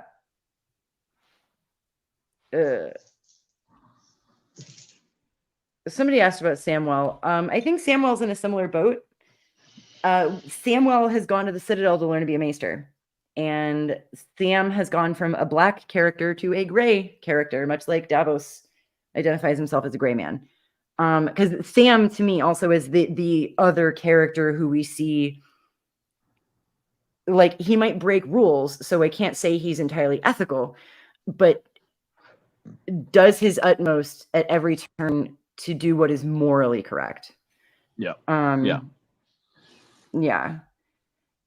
And that's the thing. There are things that Jon does. I think Jon's execution of what's his name? The spear shield guy from King's Landing, Gold Cloak. Why am I forgetting his name? Janos Slynt? Right. Thank you. Jon executing Janos Slynt was ethical. I don't necessarily agree that it was moral. Because Jon is thinking to himself, I could tie him to his horse. I could throw him in an ice cell. You know, John had other options. He was within his rights as Lord Commander to execute Janos Slynt for insubordination. You know, certainly it was within the bounds of ethics, but I don't think it was morally correct. I think, likewise, I think he did it out of fear for what would happen if he didn't. Yeah. Yeah. And for revenge, right? Yeah. I think in the there back was of his mind, maybe that component, but I think it was mostly he knew that if he said he was going to do it and then didn't follow through, and this was like the first, big test of his authority, then his authority was just going to be gone. Yeah. But doing something out of fear doesn't make it morally correct. And no, not at all. No, I was agreeing with you. And yeah, and we see other protagonists do this. You know, I think, yeah, like I said, Robb's execution of Lord Karstark was a moment like that. That's a very good example. There are others. I could probably make a list all day. But so when I say like good, and Jackie and I had a whole conversation about this on Twitter the other night, like, I believe Dany is written to be a protagonist in this story. I think the story that Gurm is trying to tell is not the story that people think it is. Mm-hmm. Because Gurm was a conscientious objector to the Vietnam War. You know, he's ultimately a pacifist.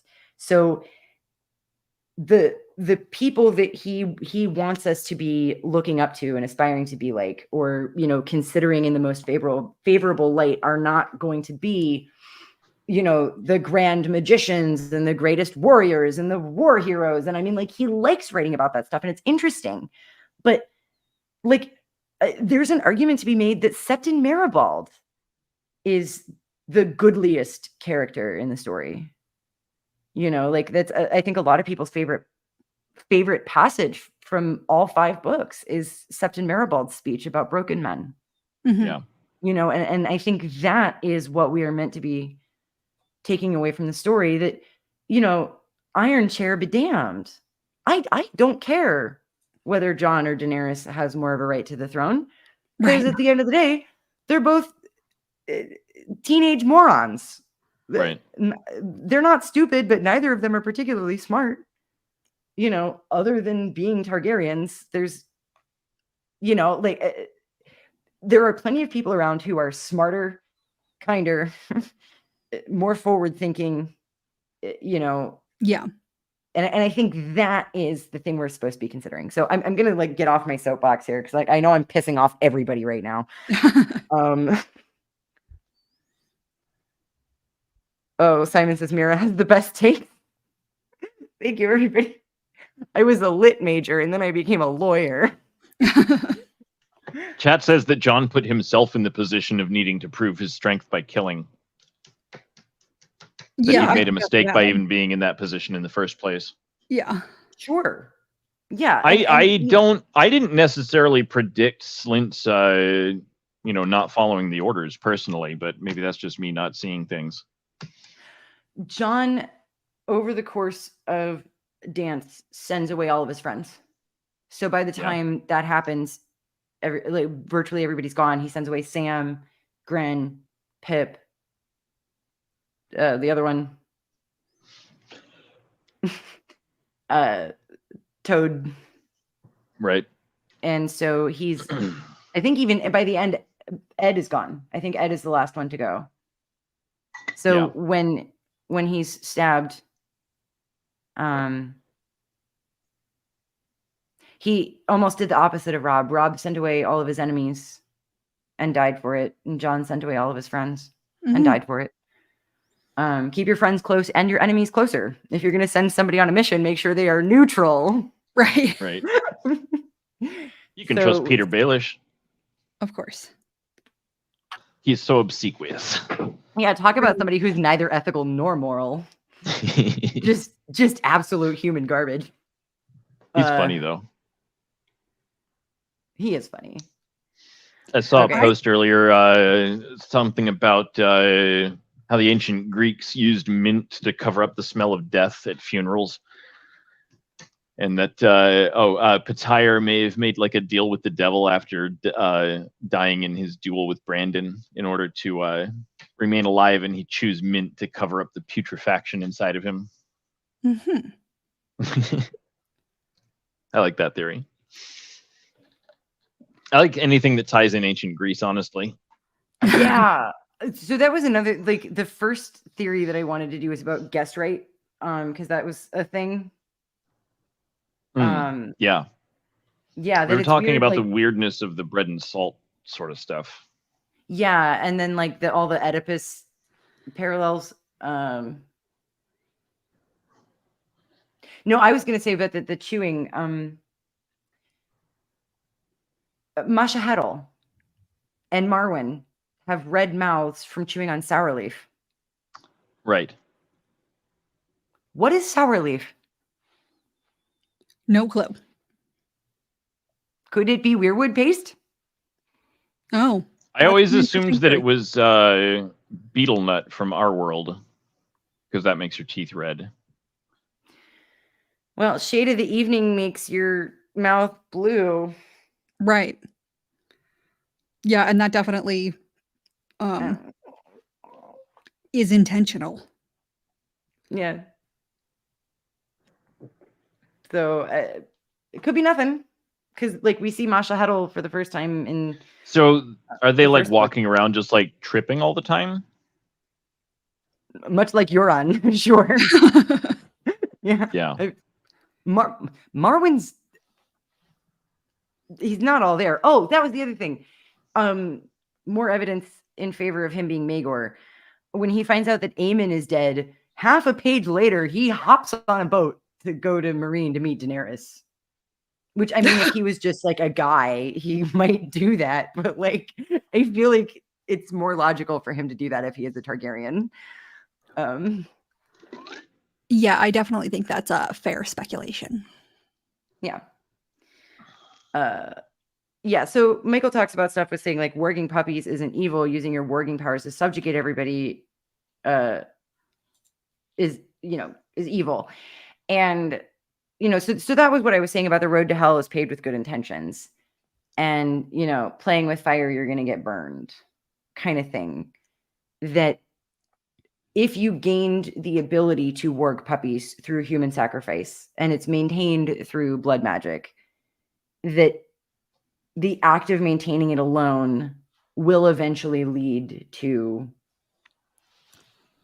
whatever bad outcome. Like I was saying about Sauron started out as a good guy. Yeah, I mean, it makes me wonder what happened to the OG wargs. Like, obviously, the Starks were wargs, and they lost that ability for ages. Unlike, say the Targaryens or something, where they maintain their power. So, like, what Do you think they actually lost the ability, or just that dire wolves were physically too far away for so long that they just weren't doing it? Well, they can warg into things other than dire wolves. Dire wolves are just like the easiest thing. Right, but like how the proximity to dire wolves reactivated. Because like how the presence of dragons makes magic more powerful. Right. I feel like the presence of dire wolves makes the Stark magic activate. So that's like, kind of the switch that, I don't know. I think up, but you're making good points. And like, so then where did the dire wolves go? Why did they fuck off to north of the wall? I'd assumed they'd been hunted. Well, just because that's what we did in this country, but so like if we're operating along the lines that maintaining these magical resources, if you will, requires blood sacrifice or like death magic, that if everybody collectively just stops doing it, the dragons and dire wolves might disappear, and so yeah, I mean, certainly all these people doing magic is probably lending power to whatever evil lurks. Right, but so like what I'm guessing happened is that we know over time, literally committing human sacrifice to the weirwood tree fell out of fashion. So the blood sacrifice that Ned is now providing is minuscule in comparison, but it's still there.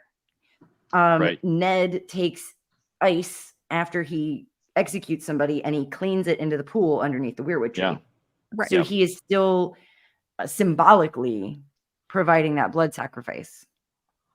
Well, it's not Yeah, even I've actually symbolic. He's done a giving it a video little bit of Communion. blood. related to the dragons, but basically applying the same theory that like the dragons are not a natural occurrence in the world, and that they started growing smaller because fewer people were dying. Like if you compare them to say Valyria, where it was like an absolute bloodbath constantly, it makes sense Yeah. that they would have these giant dragons that could suck up all of the power that's being put out The into the dire world because wolves. of these The killed dire people. wolves might have left for the same reason. What, Yeah. that there just wasn't enough blood? And The lack of human sacrifice. Yeah. Yeah. and so I think the Targaryens getting away from their roots, if you will, because it was Viserys rode Balerion. Balerion. Thank you. It is 12:30. And then Balerion died, and Balerion was like the last vestige of old Valyria. And I think that's why Balerion took Arya to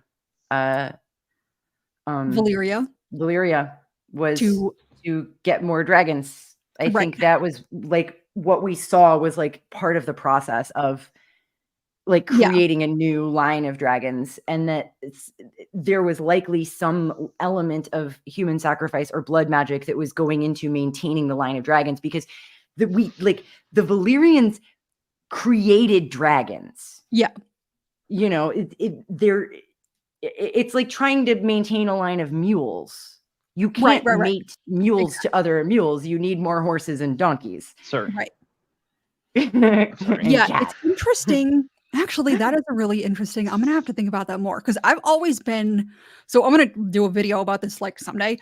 But the Arya thing is always suspicious to me because she was gone for a very weirdly long time, and then she came back and like died immediately. So I feel like she definitely wasn't in Valyria the entire time. It was when they put her in the cold bath. Right. Right. You know but who else takes warm given what baths? we know about Valyria, it feels unlikely to me that she would have been able to survive there, even with Balerion, for like a year or something that she's gone. And then, like I said, again, she comes back and dies immediately. So I think she could have gone somewhere else. So if they are a blend of wyverns and fireworms, maybe Balerion Wyverns went are to from both places Sothorios. to get both like recipe Yeah, so ingredients. yeah. What kind of worms I mean, we think does she have inside of her? I don't. I think Are those fireworms? I think they were fireworms. And so the thing is, we don't actually know about Valyria because we know that it can't be approached through the Smoking Sea, which is the way people would be trying to get there. Balerion doesn't have to worry about that. He can just, Right. Yeah, that is true. So it could be that some part of like the inner part of the peninsula or whatever, like, is somewhat habitable. We just don't know. And I if it was that he took her to Sothorios and those were like wyvern eggs and it was still part of the recipe, then I'll buy that too. I'm not married to the Valyria part necessarily, but I do think Balerion was out shopping for dragon ingredients. Right. With his I think human that's sacrifice Targaryen girl. Yeah, no, I think that's a pretty good. Like I said, that inspired the idea of like, oh, maybe he went to other places. Because again, he wouldn't have been able to just get dragon. Like if dragons are an unnatural part of the world, he wouldn't be able to go to Valyria and just get more dragon, babies or whatever. There would probably be something that would else involved. Yeah. You think he stashed eggs somewhere? Well, so, I had it. Okay, so Preston Jacobs has theorized that there's a double dragon X that like Targaryen or Dragon Lord women can have the Dragon X gene, and if they have one, they're a dragon rider, and if they have two, they're a dragon hatcher.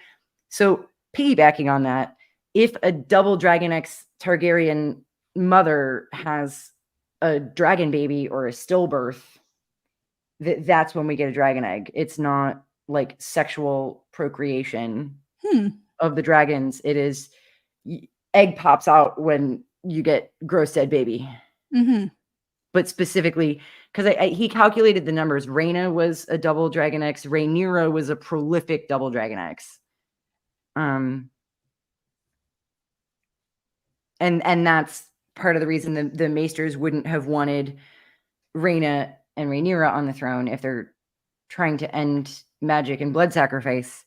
You don't want the ones who are creating new dragons to be in power. You want to get rid of them. So I think that is like a maintenance of the line, and that like if you want to create a new line of dragons, you got to start over with a new incubator. So anyway, horror. It's horror. Is Lovecraft. Have I terrified everybody enough? No, yes. Yeah, so chat is asking what I was thinking. Are you saying, you're not saying that the human women are laying the dragon's eggs? No. You're saying that but that the dragon lays an egg every time they have this sort of stillbirth thing? Yeah, because there's like a blood magic bond thing that happens. Okay. And so whatever fire god lives under the volcano but like makes that contract transaction happen. Wouldn't they notice that correlation? And like write it down? Preston Jacobs mention did. It? But I mean, no, I mean the people in the world. Do you think the inbred Targaryens are that smart? I think the Maesters noticed. I think Preston Jacobs and the Maesters noticed, the scientists and the smart people. But I mean, the Targaryens are the ones breeding the dragons. But that's what I'm saying, that I think the dragon lords of old knew that. And the Targaryens were like low on the rung there. I think somewhere along the way that knowledge was lost. I think that was some of what Daemon Targaryen was trying to recover. Yeah. In looking through all his scrolls and stuff. I just don't believe that they wouldn't notice. I mean, come on. Seriously? I don't think it was like a slot with machine. With the sheer number of eggs that they had, they would have to have noticed. Or it could be like one dead baby gets you a clutch of 3 eggs. But I'm saying I believe there is a correlation between dead Targaryen babies and eggs laid. But I also think there was some sort of failure. So that goes way back to my question of, you know, because when I was asking, would it be okay to use the results of blood magic if you didn't do the blood magic? My main question for that was, is it okay to use a dragon because they didn't have to do blood magic for every dragon? But you're saying they have to do blood magic for every dragon. Is it blood magic though? I mean, like people have stillbirths. That's blood magic. That's a life for a life. But you didn't do it on purpose. That doesn't matter. That doesn't matter at all. That doesn't matter at all. Okay, but people in the if you do, because Ned is doing blood magic by accident. Yeah. So yeah, you can do blood magic by accident. You can absolutely do blood magic by accident. Yeah. So is it immoral to do blood magic if by that's accident? true, Chat, then let me know. If that's true, if every single magical thing involves some sort of blood sacrifice, then like what do you have to do to just wield Lightbringer?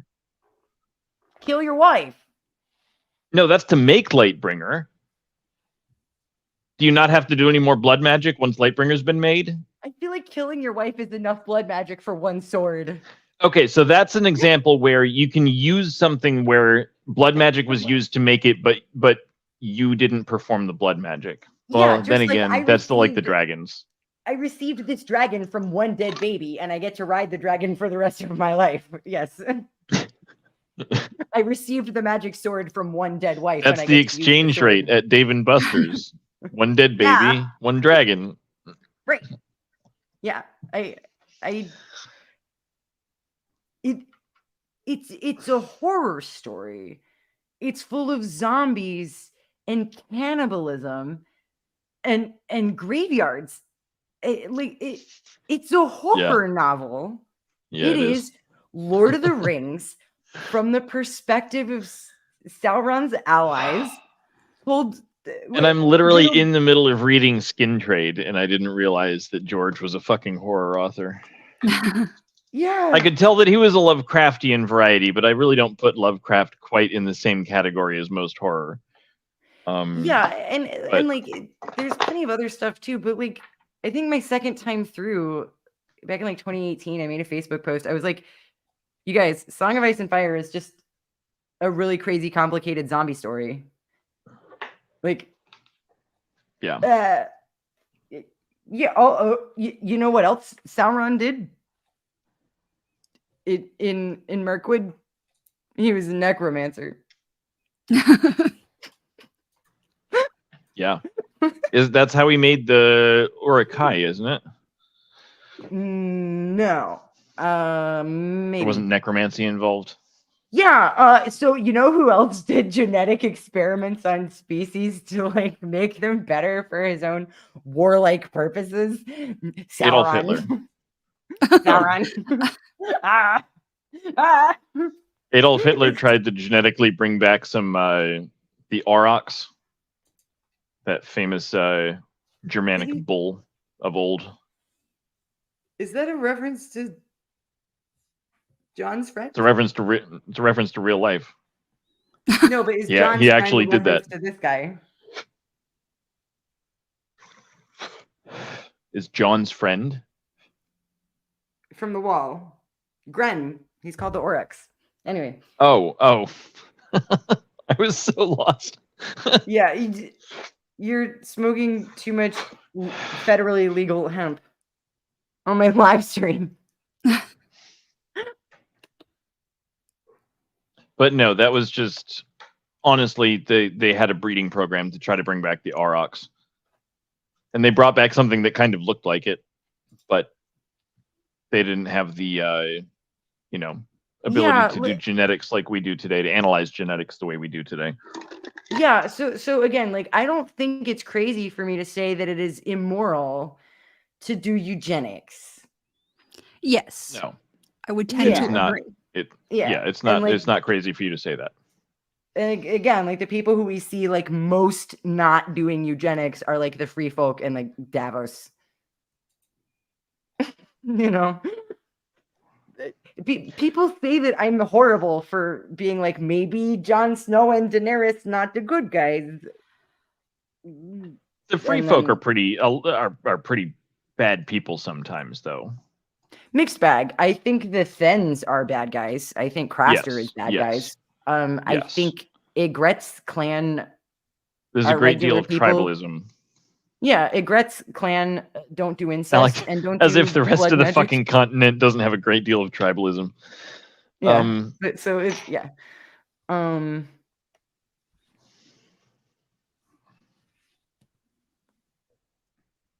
Oh, you know what? I need to watch Hebrew Hammer. Thank you, Altov. I love that movie.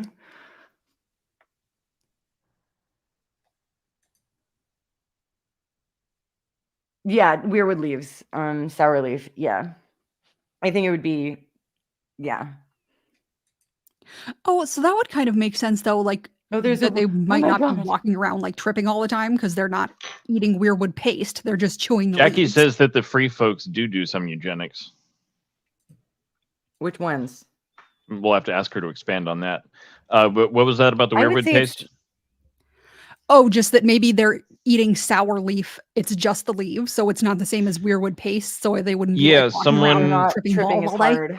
Someone was saying earlier that the text says that there are leaves missing from the weirwood outside Marwyn's office.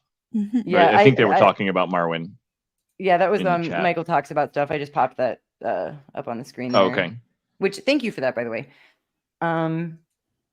Yeah. Yeah, so if you have a blue mouth, it's from the shade of the evening trees, which I'm going to allege are a flavor of ebony. And yeah. Next part 2 of the theory after my weirwood roundup is going to be the ebony roundup, and then I'm going to like move on to something else for a while, and I'm going to make a bunch of videos about Sauron. I've been working on Fae of Ice and Fire since forever, and then I took a job. Okay, too much about my life. I took a tutoring job for a while early summer, and that sucked up all my free time and demolished my desire to write essays for videos. But I'm back now. Good. Better than ever. I'm glad. Yeah, so full disclosure for everybody here in the audience, like I know that the person whose theories are closest to mine, like, is LML. I don't watch his videos. I know that he and I are both working from Gurm's quote about the East Sheet, and so there's going to be overlap. His videos are really long, and he goes on a lot of tangents, and so like I'm familiar with his theory about like the moon cracking and stuff, and I also really dig that, you know. But because we're working so closely, and because like our interests align so closely, but our styles don't jive at all, I just would rather kind of follow where the instincts take me, and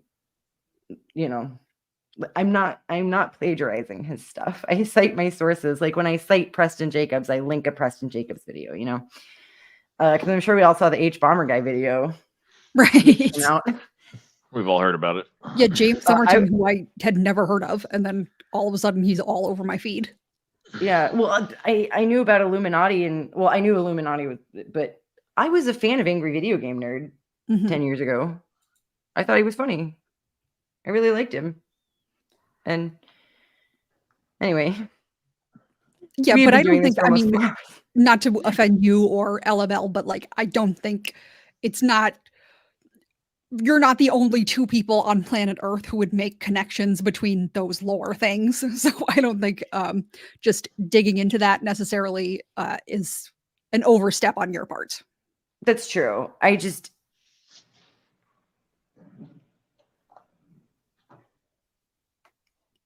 I know that what I'm doing is above board, and he's doing his thing that is very successful with his fan base, and I want us both to do well, and I will leave it at that.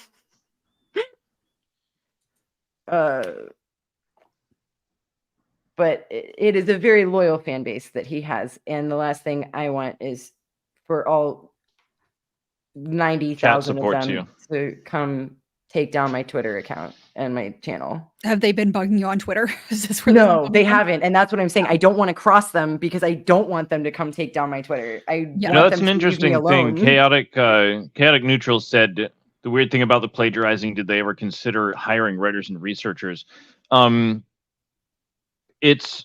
I hadn't thought of this before, but this has happened before where it's been someone's writer who's actually done the plagiarism, not the person themselves. So I don't know if it's entirely possible because I don't know any of the people involved in the H Bomber guy video. So it's possible they had professional writers, right?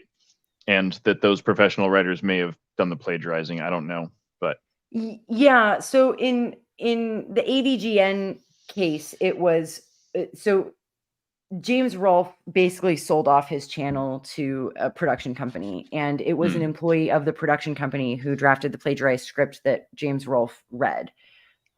From everything I know about the man himself, when he was making his own videos, everything was 100% above board. I believe that he's a good guy, ethical guy. Like I said, I really like his work. I think he wanted to go on to something else, and like this kind of had become his life, and so he sold the channel to the production company, and they screwed up.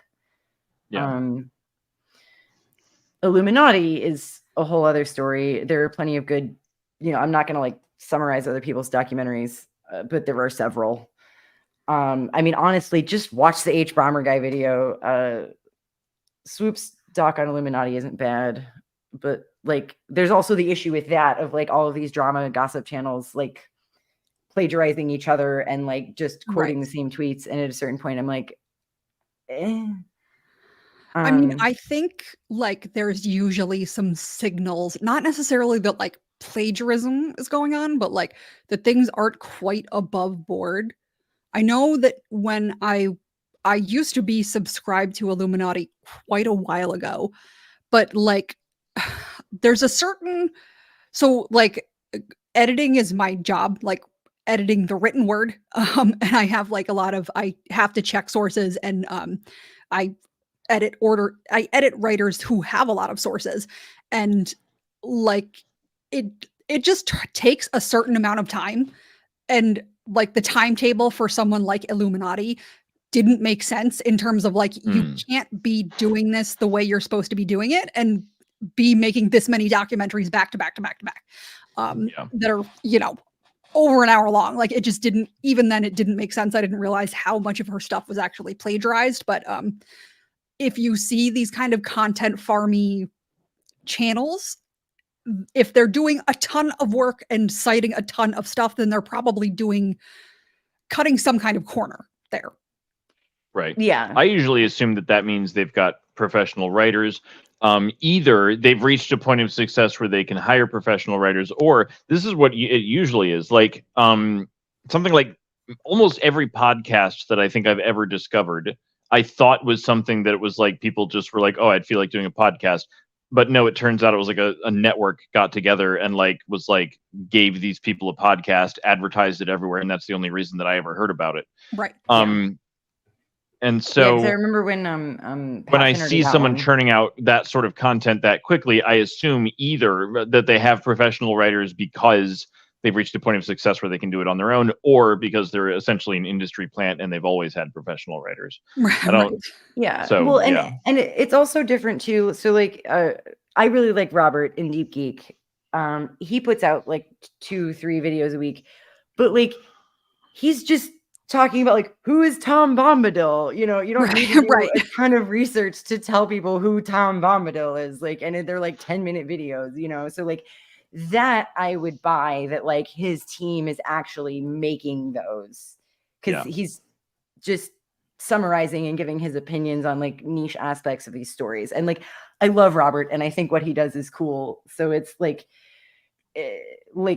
these Illuminati videos are like, she's trying to do these like exposés with like deep research, and I'm like, ma'am, no. Right. Like Swoop does that and it takes her like a month and a half to do one. Like there's no way she's putting out one of those every week. Like a professional documentary, how long that can take. Like 2 years. Yeah. If I'm doing my own video from the ground up, because I'm primarily a TikTok creator, I try to keep them under 4 minutes. It takes about 4 hours to do a 3-minute video. Yeah. Properly researched. Especially if it's something like, you know, where I'm covering, you know, a touchy subject, if it involves, you know, Northern Ireland or Serbia or something like that, I have to make sure that I'm using the right terms and, you know, at the right times and stuff like that. So it's a lot of work when you're doing nonfiction. Yeah. Which is why I really like working with fiction, because it doesn't matter if you fuck up. Yeah. I mean, it still does. One time I said the UK when I meant to say UK and Ireland, and that was incredibly offensive, and I wish I hadn't done that. So it you know, can happen. But it is, we have been at this for almost 4 hours. You just saw the Ravens comment? Yeah, I haven't been like I liked that one.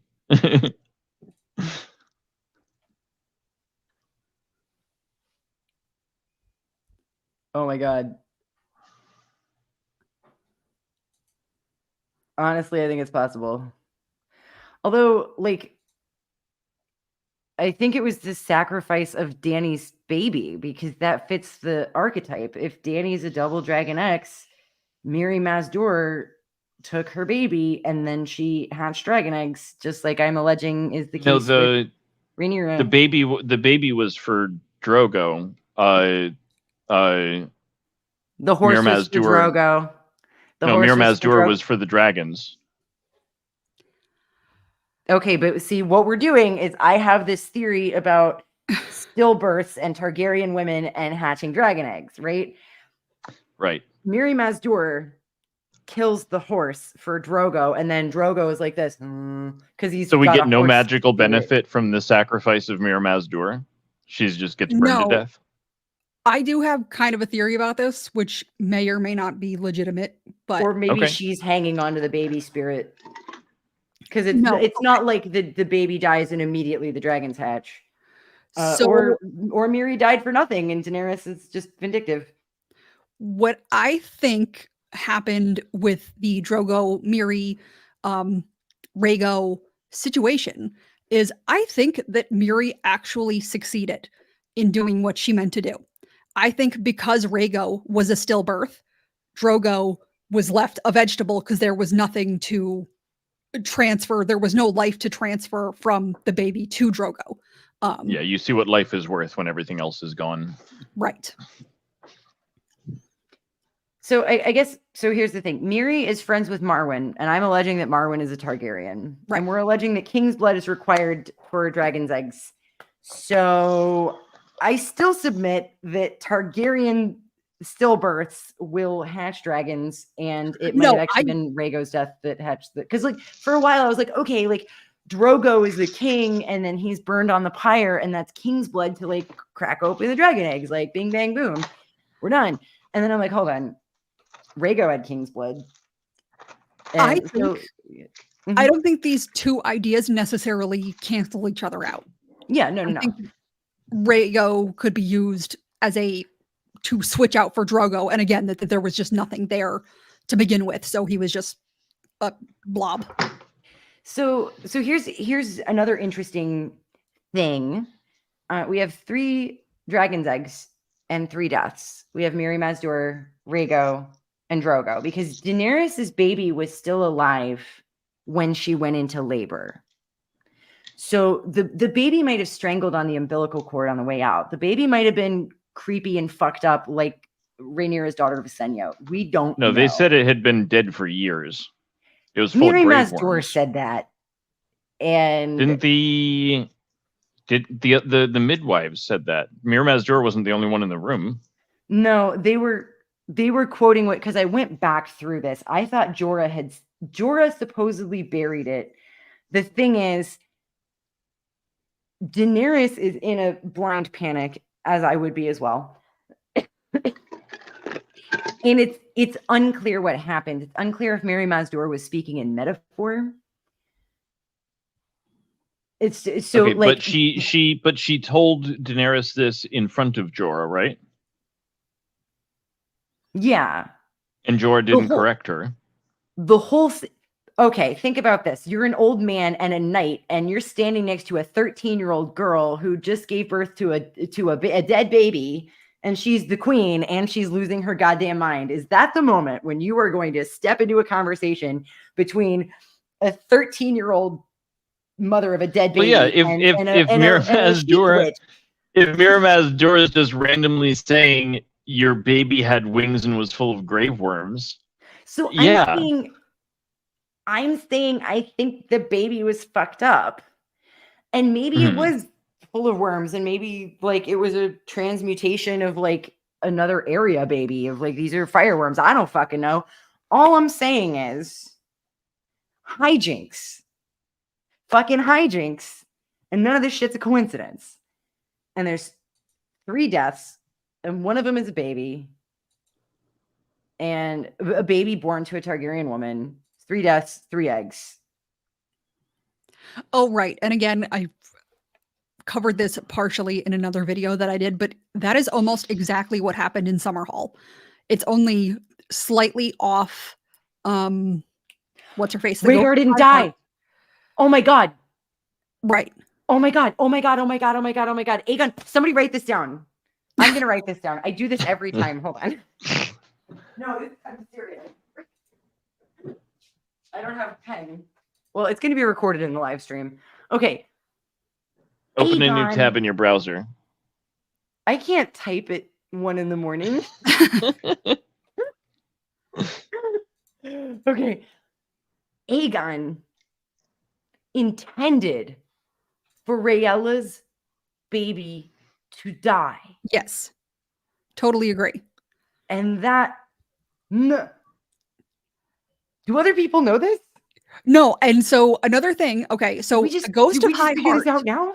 The Ghost of High Heart. At some point, Barristan tells Dany that the Ghost of High Heart died at Summerhall. So that would have been a witch who died in the fire, a baby, and a king, right? So he was actually, so I think that he had it almost exactly right. He almost actually did bring dragons back into the world. Either the Ghost of High Heart or Jenny, because Jenny died and the ghost lived. one of them was supposed to kill Rhaegar. Uh-huh. Yeah, that would make sense to me. Oh my god. Oh my I know. god. We just solved Song of Ice and Fire, you guys. Right? I know. Somebody clip this and send it to Tom and Zach right now. Yeah, honestly, what I don't know how I even saw it. I was researching, I think I was researching the thing about Summerhall, something about Summerhall. And then when I saw Barristan say that the ghost of Highheart died there when she didn't, I was like, wait, why would he think that? And why would he say that?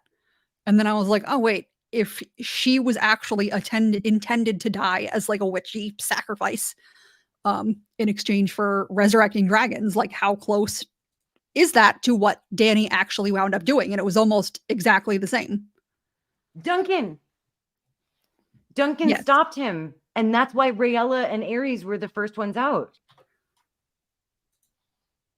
Because Yes. Duncan was a regular ass guy and he was like, what the fuck are you doing? Right. Right. And sabotaged it. Duncan is a hero and Jorah is a piece of shit. Right. Right. Yeah. Okay. Let's keep building on this because I think we have something here. So Aerys believed that like Rhaegar was out to get him for most of his life, and that became like a self-fulfilling prophecy, right? Because like Aerys became more paranoid and so less effective as a king, and then Rhaegar was like, actually, no, maybe I should be king because you're fucking nuts. Right. You think Aerys, like, if it became clear to everyone, we solved Summerhall, you guys. We solved Summerhall. We solved Summerhall. Oh my god. Okay. I'm like, because I never cared. I was like, I'm never gonna figure that out. I'm not gonna deal with Summerhall. Somebody smarter than me will figure it out. We did it. We did it. I'm gonna like anyway. Was it? Yeah. So at some point, it would have become apparent that Aegon intended to sacrifice Rhaella's baby, and Right. like Aerys would be aware of that. Right. Yeah, that's a good point. Talk about something that's enough to make you crazy, because there's no evidence that there was anything wrong with Aerys prior to this. Right. And then Right. it was Duskendale that really messed him up when Tywin like betrayed him. Like that was when he went like fully. I mean, he was a jerk. Yeah. Earlier on, and I absolutely believe he was sleeping with Joanna, but like full blown Mad King was after Duskendale. Yeah. But like, yeah, not only seeing your whole family die and your son being born, but also knowing that if you had let them kill your son, the rest of your family would be alive and maybe have dragons again. Right. Right. Or we'll see again, he doesn't necessarily know that for sure, right? But if the sort of ritual had been explained to him, he would always have that in the back of his head of like, oh, if I had done something else, if something different had happened, everything would be better. Yeah, there's probably a part of him that like resents Rhaegar. You know, he got Rhaegar at the cost of the whole rest of his family. And like, I feel like a normal parent, I don't know how a normal parent would respond. If somebody asked me like, would you rather have your son or the whole rest of your family? I'd be like, please leave my house. Right. I don't. And then they reversed it. It got reversed in the Tower of Love. Instead of being stillborn, the mother died.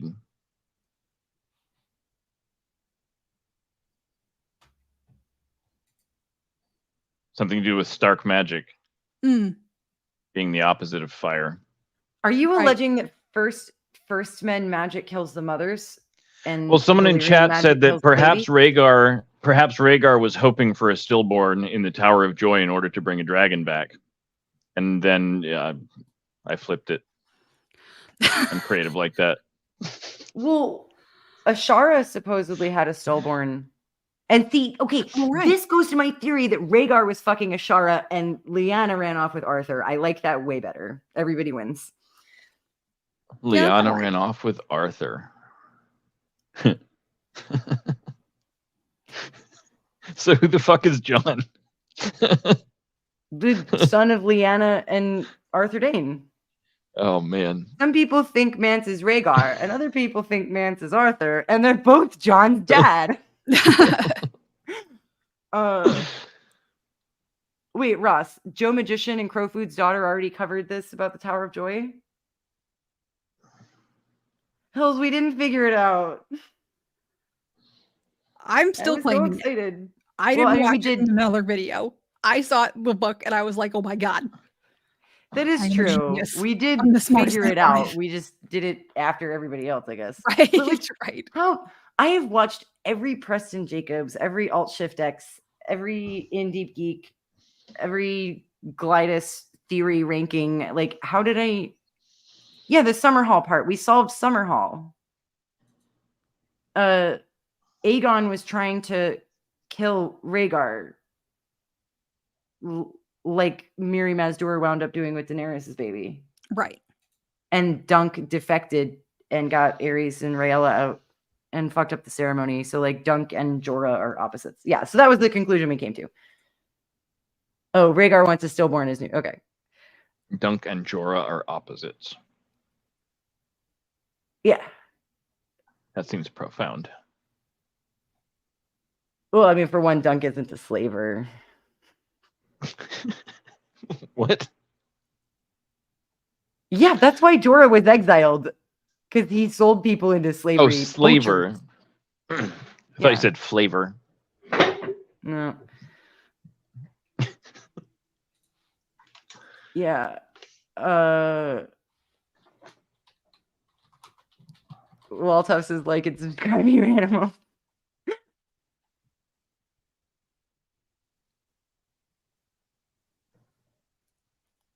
Oh. Okay. Wait, who's agreeing?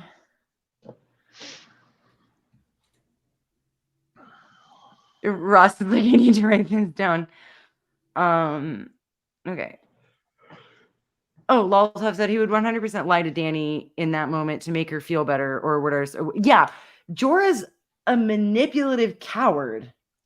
I don't think that telling her her baby was full of grave worms is going to make her feel better.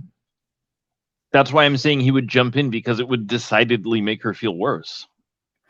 No, and Or you had a rotting baby inside you. But there's nothing you could have done. If the baby came out all normal and just was choked on its umbilical cord, now it's your fault that your baby is dead. If the baby was dead already, you can accept it and move on. And it's horrifying, but like, one of us in this conversation has given birth. I am going to play that card. I don't think having given birth means that you have experience lying to someone about how their baby died. Right, but what I'm saying is Miri... It's so bizarre because their motives would be so different from each other. I cannot see them coming to that same conclusion. Jorah's motive is not getting objects thrown at him. Jorah's not a good person. No, I know that. Miri lied, and Jorah... Is he in love with her yet? Is he in love with her at this point? I think yes. Yeah, but in a creepy, yes, manipulative old right. man I agree way. that no, of course it's creepy, but that's my point. So that's the thing, is he's in love with her. So yeah, he's not trying to do what's best, but he would want to do what's best for her. Can someone pull the passage? Because I went back to this and I was like, I reread it and I was like, okay, there is room here that things may have happened in telephone. Also, Miri may have been speaking in metaphor. Also, there's going to be some language stuff going on. Also, I guess anytime George doesn't explicitly show us a scene, there's wiggle room. Right. So you're right that like I can't prove you wrong. And that's what I'm saying. Like, the baby might have been all fucked up and dragony like Rhaenyra's Visenya. Mm-hmm. But I don't think, unless there was some serious magical fuckery, I don't think a 6-foot-tall man full of grave worms slid out of her. 6 foot tall? Why would it need to be 6 foot tall? She said he was fully grown. That was the other part. He was a grown man full of grave worms, right? I'm like, whom? I thought they meant fully developed. No, I thought it meant like it was a grown ass man. I don't have the book in front of me. It is 1 a.m. But I think Yes, it was definitely also creepy like for Jorah Drogo lies as to well. her I face agree, every chat. day, all the time about everything. So like Say what? Jorah lies to her face every day, all the time about everything.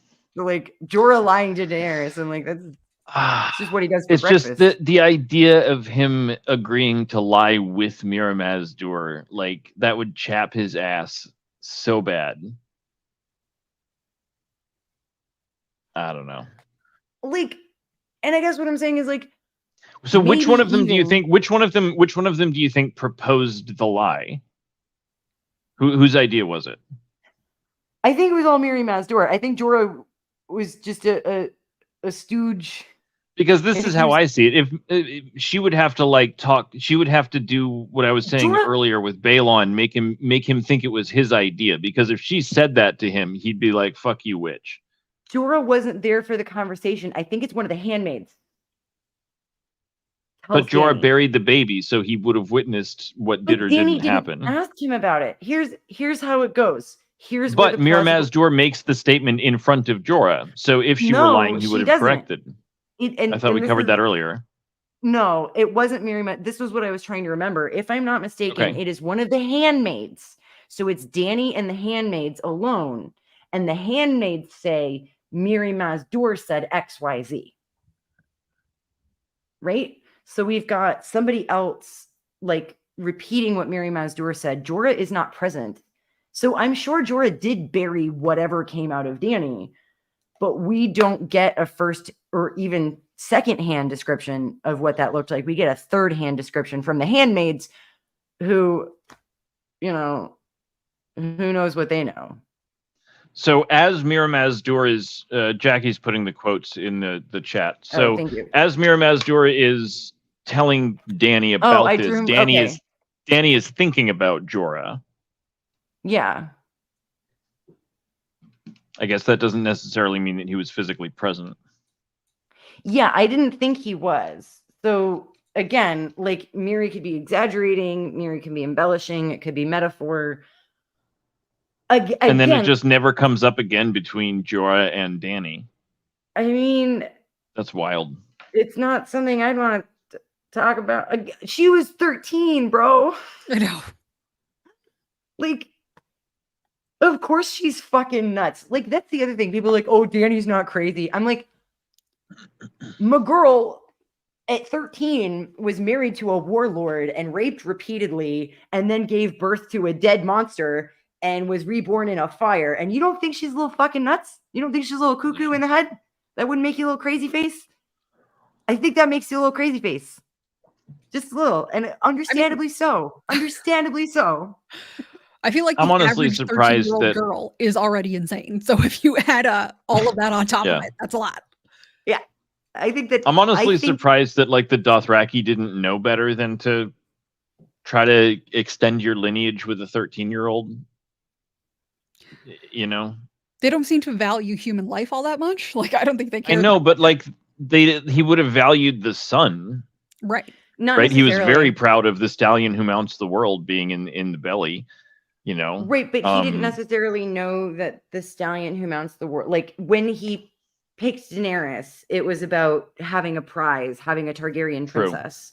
True, the Because a prophecy lot didn't of happen calls- until after she was pregnant. Yeah, a lot of calls would let their blood riders sleep with the Khaleesi. Right. Like, Was the this his Khaleesi first option. wife? I think so. It was his yeah. only wife at the time, right? Yeah. Yeah. That But seems so odd. I think the reason It is. Drogo didn't pass Dany around was because he liked having the Targaryen princess prize. Not, you know. Yeah, that's like, why he agreed to give his army away for it, Yeah. or lead his army, you know, in exchange. Well, okay, so Michael, like, here's my thought. Dany's baby was alive. And this was where we were talking about the comparison with Mary Mesder in the tent versus Summerhall, that whatever spell killed Rhaego was not completed at Summerhall. I'm alleging that Dunk stopped it. Like whatever Jenny and or the Ghost of High Heart were gonna do to Rhaegar. Rhaego is Rhaegar. Time travel. Rhaego and Rhaegar. The killing of the baby was begun all the way back then, filled up with grave worms, and then Dany gave birth to it. Ugh. Dude, Is that what we're saying? I don't know.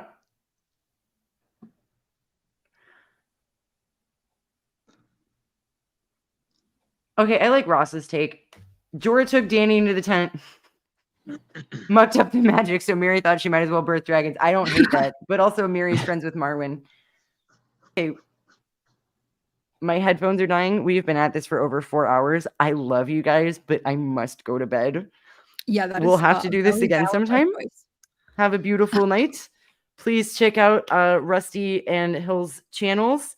They are both tagged in the description. I lost my headphones, so I can't hear if they're talking. Have a good night, everybody. Yeah, have a good night. Bye. Okay. Night night. All right, bye. Yeah, you can't even hear me.